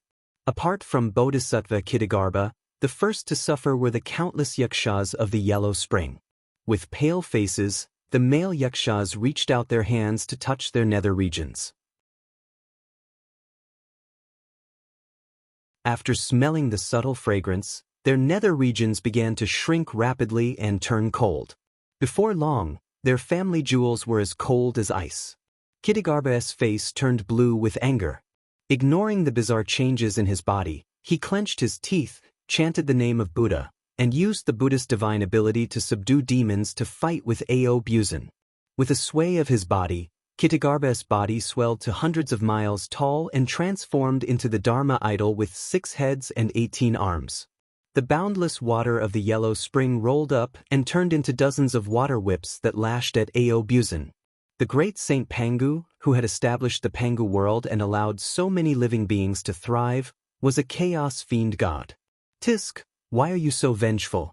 Do you still remember your enemies from your previous life? Well, you and I are the same person. If I meet them, I'll definitely hurt them a few times, provided that I can defeat them. Yuan Ling's nether realm, the cave abode where he used to cultivate. I'll go there and have a look someday. The great Saint Pangu was also an almighty being born in the primordial chaos. Inspired by the heavenly Tao, he abandoned himself to create a new world in the primordial chaos for all living beings to live in. The Wahuang clan owned the myriad spirit cauldron, from which the souls of all living beings in the world were produced. She possessed an immeasurable amount of virtues, and she was the one with the greatest virtues in the universe. As for the few old men behind the Tao League and the Buddhist League, they had existed since the chaos was created, and they had infinite power and magic power. After obtaining the memories of the divine abilities from his previous life, although Wu Qi's magic power had not been substantially improved, his attainment had reached an incredible level. With his current level of attainment, he could even destroy the bodhisattva in front of him with the power of a nascent soul cultivator, not to mention that he had the overall strength of an 8th-tier primordial immortal. Kitagarbha swallowed with difficulty. Having cultivated in the netherworld for countless years and seen many incredible things, when he suddenly sensed the aura emanating from Wu Qi, he could not help but have the impulse to turn around and flee, abandoning the foundation of the Buddhist League and the netherworld. Seeing Ao Buzan spit out the sinister thing called the sun-chopping in scorching dragon incense, Wu Qi hurriedly shielded himself and Catfish, then focused on watching the show. Over the course of countless eons, countless Chaos Fiend gods had fallen. Few people in this world remembered the name of Chaos Fiend God, and very few had the luck to deal with them. Even so, those who were aware of the might of the former Chaos Fiend deities would know that every single one of them possessed unimaginable power.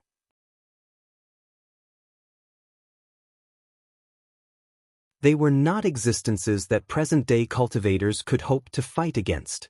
Wu Qi reacted very quickly. He waved a stream of chaotic energy to wrap himself and Catfish up, then turned to Ao Buzan and scolded him with a smile. Wu Qi was rapidly awakening the memories of his previous life, and countless information was pouring into his mind. He naturally knew what Ao Buzan was spitting out.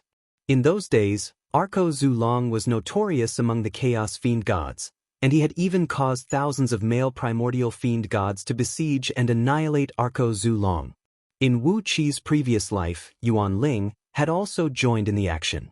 He had even secretly ripped dozens of dragon scales from Arko Zulong's body and refined them into an innate spirit artifact. Amidst their murmurs, the many bodhisattvas and arhats on the periphery roared and charged at Wu Qi.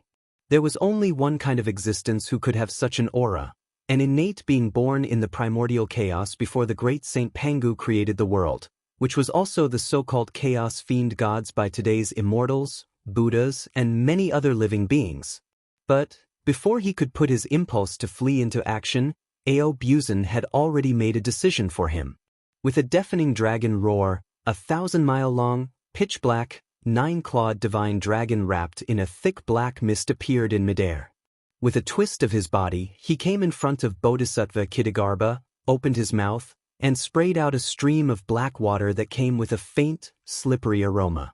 Even though in his previous life, Wu Qi was just an unlucky fellow who was attacked by dozens of Chaos Fiend gods and fell into the transmigration, and even though he only had the cultivation base of an 8th-tier primordial immortal now, as long as he had the divine abilities of his previous life and could use a little of his magic power, any Buddha or primordial immortal would be as weak as paper in front of him, and could not withstand even a light blow from him. The female yakshas, on the other hand, had their eyes spitting fire as they pounced on the male yakshas beside them, throwing them into the Yellow Springs Ocean without any regard for the consequences. For a moment, the outer formation of the infinite transmigration shattered with a boom, and the yakshas were entangled in a mess. The male yakshas roared and screamed in panic, while the female yakshas let out a cry like a cat on a spring night, hugging the male yakshas and refusing to let go. The primordial aura emanating from Wu Qi's body grew stronger and stronger, and his eyes grew brighter and deeper. Gradually, his eyeballs could no longer be seen in his eye sockets, leaving only two masses of dark mist that emanated a bizarre power that could suck away one's soul like black holes. Bodhisattva Kittigarbha's legs were trembling. At that moment, he really had the impulse to leave everything behind and flee.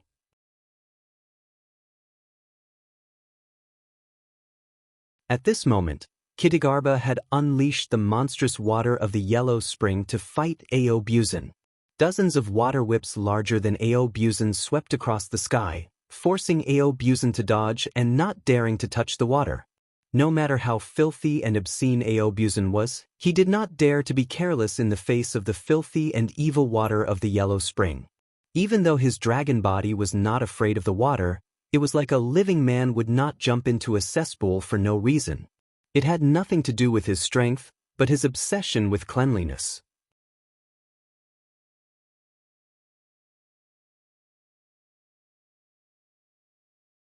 Chapter 847. As he spread his sleeve, it was as if the whole world was enveloped by it. A few mysterious talismans outlined by silver threads flickered at the cuff, each of which seemed to contain the infinite mysteries of heaven and earth and the universe.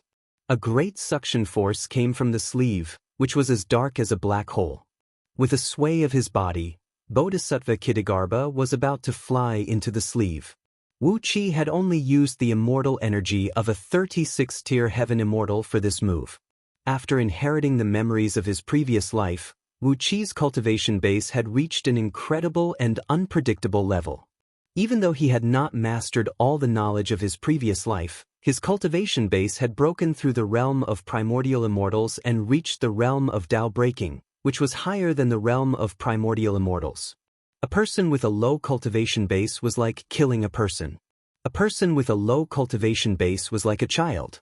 Even if they held a divine weapon, they would not be able to kill the enemy effectively. However, a person with a high cultivation base was like a well-trained killer. Even an embroidery needle could kill a person silently. At this moment, Bodhisattva Kittigarbha was the toddler, and Wu Qi was the killer. With the immortal energy of a 36-tier heaven immortal, he could still make Kittigarbha gasp for breath. With a flick of his sleeve, Wu Qi said lightly, "The matter here is over. Let's send Yu Ji and the others into transmigration first." Before his voice had died away, a gray Buddhist light suddenly flashed across Kittigarbha's face. An obscure, profound, and unfathomable wave of Buddhist power surged out, knocking Wu Qi's sleeve back and almost covering Wu Qi's head. Kittigarbha put his palms together and cried out in a deep voice, "The Buddhist League is vast, and the sea of Dharma is boundless." As he roared, a series of muffled sounds of iron rings breaking rang out of his body, and a terrible Buddhist power, which made Wu Qi and Aobuzan pale at the same time, poured out of Kittigarbha's body. It was as if the banks of the Yellow River had burst, as if the Milky Way was flowing backwards, as if all the gods in the universe had gone mad. The Milky Way in the sky was torn apart, and the stars in the Milky Way came crashing down to the mortal world. The enormous and unbelievably long Buddhist power transformed into a lofty mountain and spread out in all directions. Before Wu Qi, Aobuzan, and Catfish Flood Dragon could react, they were all thrown away by the force. Wu Qi was the first to bear the brunt of this magical power, and his body flew backward uncontrollably. The quality of this magical power was not very high. Even the essence of the magical power of a peak-level gold immortal could not hurt Wu Qi. But the amount of this magical power was so great that it rolled up Wu Qi and pushed him backward like a torrent.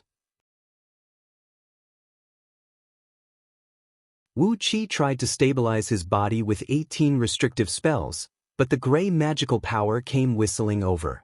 Wu Qi was thrown tens of thousands of miles away in a whirl, unable to stop the momentum of his retreat. Aobuzan gave a long roar.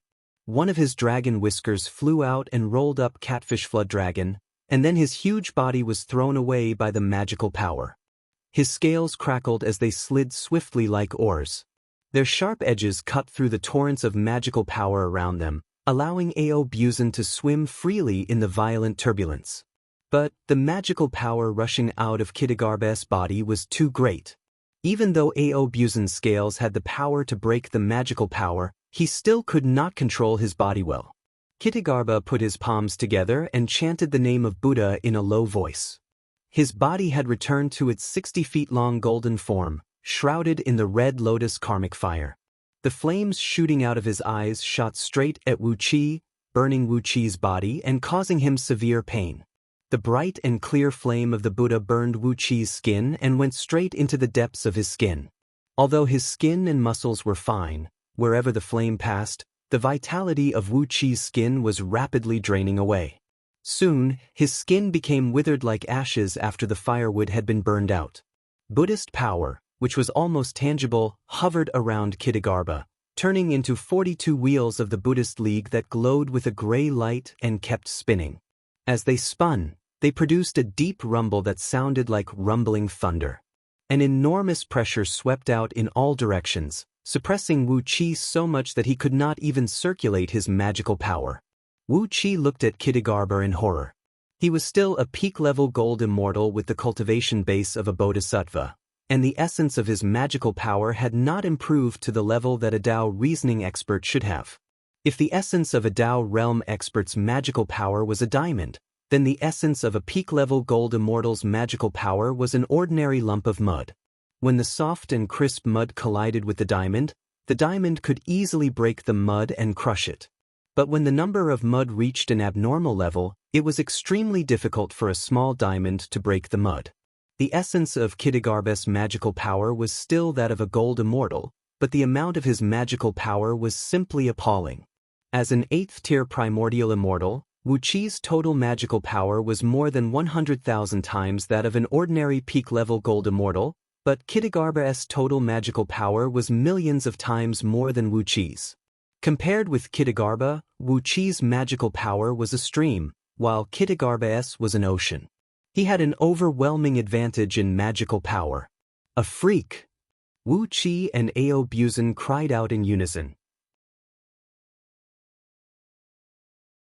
Kitagarbha smiled and waved a hand with a calm expression, throwing a lotus flower condensed from the red lotus karmic fire at Wu Qi. A freak? He said coolly. I've been guarding the netherworld for countless eons, but I can't become a Buddha because of my great wish. But I've been refining my magical power here, using the power of the 6 paths of reincarnation and the water of the yellow spring to temper my Buddhist power. My Buddhist power can be considered the strongest in the Buddhist League.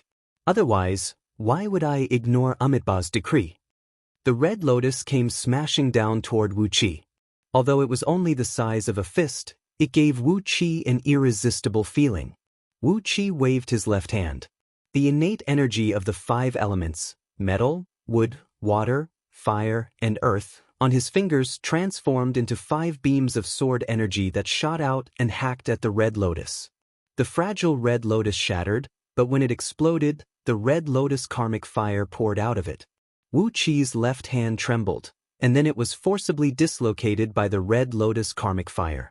The endless red lotus karmic fire rushed toward Wu Qi, frightening him so much that he flashed to the top of Ao Buzan's head with an escape art. He dared not to fight with the red lotus karmic fire, which was powerful enough to drown him. Kitagarbha turned to look at Wu Qi and Ao Buzan. "You'll stay here today," he said lightly. "The Buddhist League is vast and mighty, and my almighty power is beyond your imagination. I can't believe you are all reincarnated chaos fiend gods. I'll capture you alive, send you into the transmigration, and squeeze out all the wisdom of your previous lives in your souls. Even if I don't become a Buddha, I'll have the power of the Buddha." With a strange laugh, Kitagarbha cried out, "As long as I have the power of the Buddha and the mighty power of the strongest expert of the Buddhist League, who in the world can defeat me?" Wu Qi looked coldly at Kitagarbha and said indifferently, "What a fool! Your magic power is simply appalling. Even a Tao-breaking expert does not have such a terrible magic power. It's no wonder you have been guarding the netherworld for countless eons. Unfortunately, even if you have such magic power, what's the use if you can't use it at all?" Kitagarbha laughed confidently. "Even Amitabha can't do anything to me, so what can you do?" Wu Qi took a deep breath. For the first time, his chaotic energy began to circulate according to the cultivation technique of the heaven-refining grand magic. Accompanied by a mysterious immortal tune, a gray Wu-Chi rushed out of the top of Wu-Chi's head. A translucent three-legged cauldron wrapped in a faint spirit light slowly emerged from the top of Wu-Chi's head. Heaven refining grand magic, there is nothing in the world that cannot be refined. Heaven stealing grand magic, there is nothing in the world that cannot be stolen.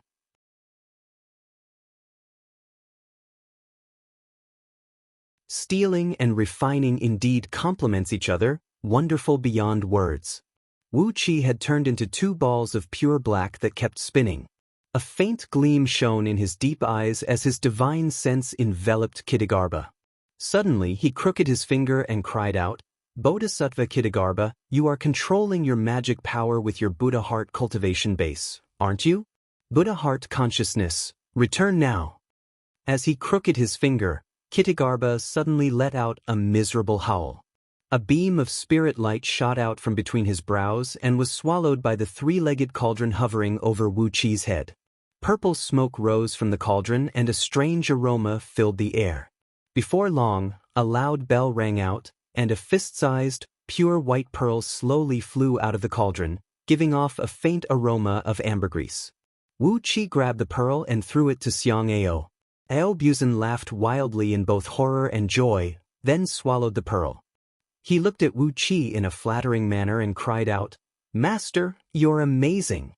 I can't believe you can even refine this bald donkey's Buddha heart into a pill." All of a sudden Ao Buzan screamed in horror, "Damn it! How can something like the Buddha heart be extracted? How is that possible?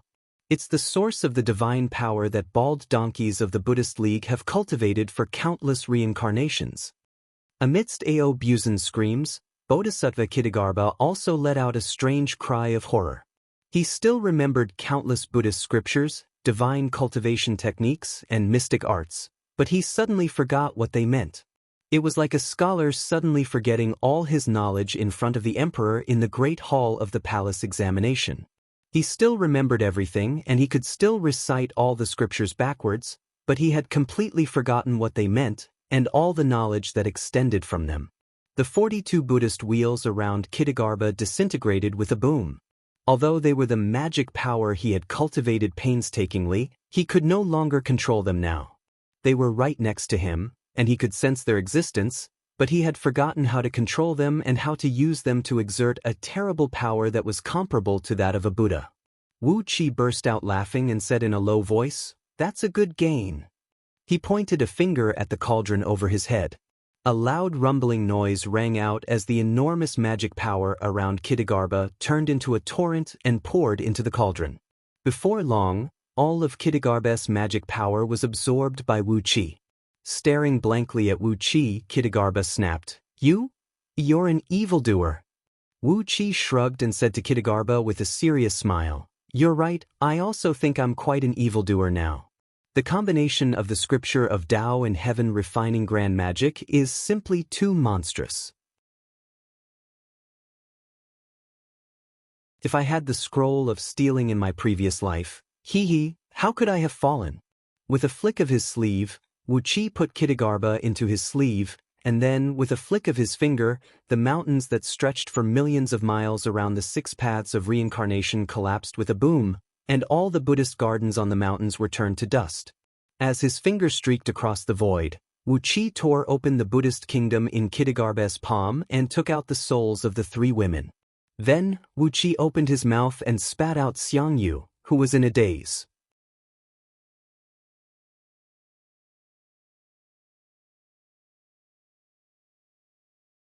Chapter 848.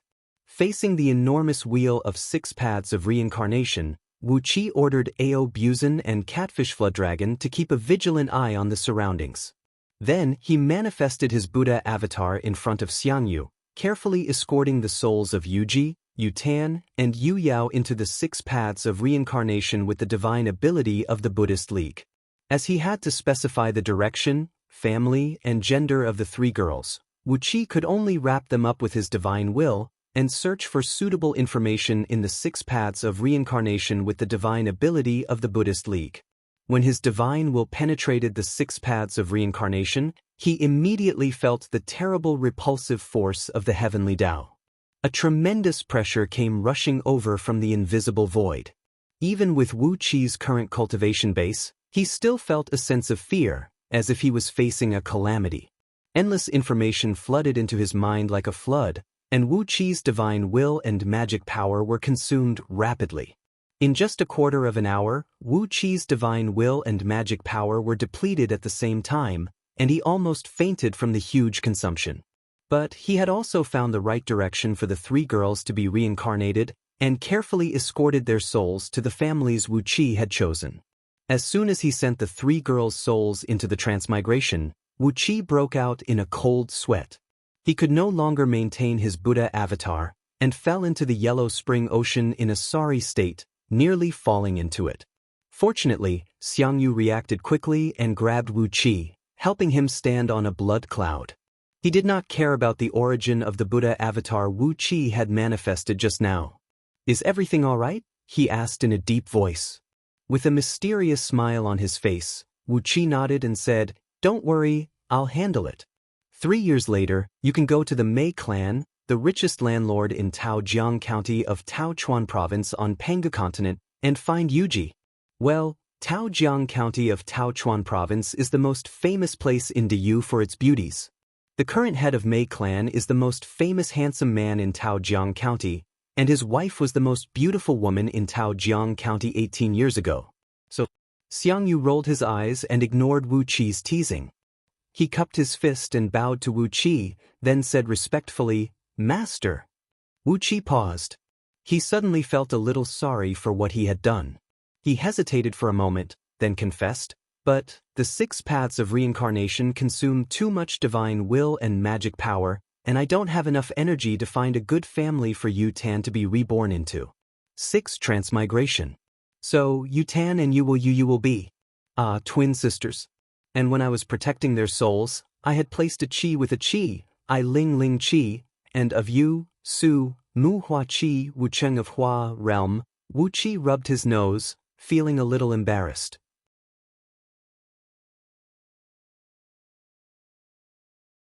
Xiangyu raised his head and stared at Wu Qi in astonishment. After a long while, he placed his trembling hand on the hilt of his sword, pulled it out, and swung it down toward Wu Qi. Wu Qi gave a strange laugh. After regaining a little bit of his magic power, he tore open the void and stepped into Penghu Continent. Xiangyu was so angry that his eyes turned green. Howling and howling, he chased after Wu Qi. Ao Buzan rushed to Xiangyu's side excitedly, then threw his arms around him and stopped him from moving. Extremely excited, Ao Buzan cried out, "Why can't you know what's good for you? Beautiful sisters. Beautiful twin sisters. It's fine if it's your own woman, but that Yu Tan is someone else's woman. Someone else's woman. Don't you think it's great and satisfying?" Xiangyu flew into a rage. He kept stabbing at Ao Buzan with the sword in his hand, but Ao Buzan's skin was tough and tough. Although the sword stabbed him and produced countless sparks, it could not hurt him at all. Holding Xiangyu in his arms, he laughed evilly and told Xiangyu about the glorious past of how he had seduced many pairs of beautiful sisters with his spear. After returning to Anhui City, Wu Qi transferred Lu Chengfeng here, and put Lu Chengfeng in charge of drawing up the new treaty between the 6 dynasties and the East Sea. Wu Qi needed the people of the 6 dynasties to work for him, but Wu Qi was not going to make them his slaves. In Wu Qi's mind, he was happy to develop the 6 dynasties into a large and powerful alliance, and he would be the permanent leader of this alliance. Therefore, he asked Lu Chengfeng to negotiate the new treaty on his behalf. If it were Princess Zhanglu, it would give people the feeling that Great Yan was helping the 6 dynasties. If it were Wu Qi with his current overall strength, it would give people the feeling that Great Yan was a bully. Therefore, it was best to let Lu Chengfeng act on his behalf. After leaving Ao Buzan, Catfish, and the others who had broken through the realm of Primordial in the East Sea to help Princess Zhanglu, Wu Qi left Penghu Continent with Xiangyu, Hu Hai, Goldhorn, Silverhorn, and a group of his subordinates, who were only one step away from the realm of Primordial, and fled into the vast void at the fastest speed. The biggest advantage of breaking through the realm of Primordial was that his speed had been greatly improved. It would have taken years or even decades to travel from outer heavenly realms to Pangu continent with long-distance teleportation formations. But now, Wuqi could travel from Pangu continent to the nearest outer heavenly realm in just a few breaths of time. After carrying Xiangyu, Huhai, Goldhorn, and the others in his sleeve, Wuqi transformed into a nearly invisible beam of light and sped through the void. Gradually, from the most populated outer heavenly realm, Wuqi came to the most remote and desolate heavenly realm. After flying for a few more months, a boundless wall of chaotic energy appeared in front of Wuqi. This was the edge of Pangu world. The size of this world was limited, as the great Saint Pangu had broken the void and created a new world. Although Pangu continent had been absorbing chaotic energy from the primordial chaotic world for countless eras, and its surface area was constantly expanding rapidly, which had also caused outer heavenly realms to expand in all directions, there was still an end to this world. At the end was this boundless wall of chaotic energy, where terrible chaotic storms, countless natural dangers, and all kinds of ferocious chaotic creatures were hiding. Although the chaotic world also produced countless precious treasures and rare materials, anyone who dared to break into the chaotic world who was not a primordial immortal would definitely die. Even you would organize a group of supreme oracles to go into the chaotic world every once in a while to collect all kinds of precious materials. The materials needed for Wuqi's supreme tower, which could control the flow of time, were rarely produced on Pangu continent, and could only be mined in a small number of or veins in the chaotic world. But, every time you sent a group of supreme oracles into the chaotic world, they would be killed, and on several occasions, the whole team was wiped out without even sending back a message. This showed how dangerous the chaotic world was. Wisps of bright light shot out of his eyes, and they turned into a deep, pure black color. Vaguely, the bright light was spinning rapidly in his pupils, and as far as his eyes could see, the wall of chaotic energy quietly cracked open a tiny gap. With a flicker, Wuqi plunged into the chaotic world. A wave of purple-black flame came rushing at him, giving Wuqi a show of strength. The frighteningly hot flame pounced on Wuqi and burned his hair and clothes. Wuqi gave a muffled grunt as his skin was scorched and covered with tiny blisters. The severe pain made Wuqi's muscles tremble, and he almost screamed. It was the Nirvana flame, which was even more powerful than the divine flame of order, the divine flame of great tranquility, and the other innate divine flames. It was born purely for the purpose of burning everything in the world. The Nirvana flame did not have any other attributes.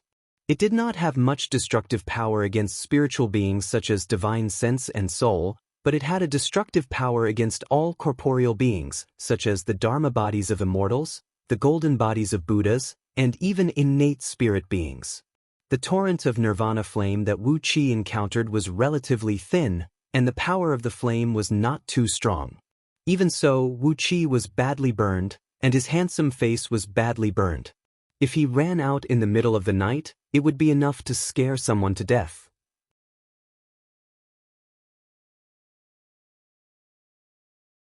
Clumsily, Wuqi activated the natural phenomena medallion and sprayed out a large cloud of smoke to wrap him up. Then, he took a deep breath and rushed out of the 10,000 miles wide Nirvana flame, rushing back into the depths of the chaotic world. At the same time as he left the place, Wuqi carefully collected a wisp of Nirvana flame and stored it in his body, using the myriad harmonization grand magic to slowly refine it. After traveling through the chaotic world for over 3 months, Wuqi was badly burned by the heavenly thunder and earthly flame. His skin was badly cut by the raging Xianbing that suddenly sprayed out from the chaotic world, and he was chased by a nest of black-tailed spirit bees for 3 days and 3 nights. After going through hundreds of dangerous situations where he almost died and his soul vanished, Wuqi finally found a large rock that hovered motionlessly in the middle of the chaotic world, relying on his bizarre divine abilities and extraordinary treasures. This cyan rock was roughly disc-shaped. A little bit excited, Wuqi stepped onto it and gently waved his right hand. Tens of extremely fine silver threads outlined a few mysterious runes and fell into the rock. A bright light soared into the sky, and Wuqi was teleported out of the chaotic world. This was one of the 4 8 billion void teleportation stones Yuan Ling left in the chaotic world. Relying on these 8 billion void teleportation stones, Yuan Ling traveled across the chaotic world and collected countless natural treasures, which made him the #1 artifact craftsman and alchemist among all Chaos Fiend gods. It was through years of continuous refining of various rare materials that Lord Yuan Ling was able to create the heaven refining technique, this overbearing divine ability. Light and shadow flickered in front of him, and dense, pure Yuan Ling's clear air blew over. All the pores on Wu Qi's body opened up, greedily absorbing this clear air that originated from the primordial world and was on the same level as the chaotic qi. In front of him was a small planet that was even smaller than Earth. On this exquisite and perfect planet, every mountain, every river, every grass, and every tree had been carefully arranged, without any flaws. A small sun was rotating around this planet, providing enough light and abundant spiritual energy to make this planet full of endless vitality. This was Yuan Ling's nether realm, the place where Wu Qi's previous life, Yuan Ling, cultivated. In the depths of Yuan Ling's nether realm, in the chaotic world, it was the birthplace of Yuan Ling. Thanks to all kinds of natural hazards, even those Chaos Fiend gods did not know where Yuan Ling's nether realm was located.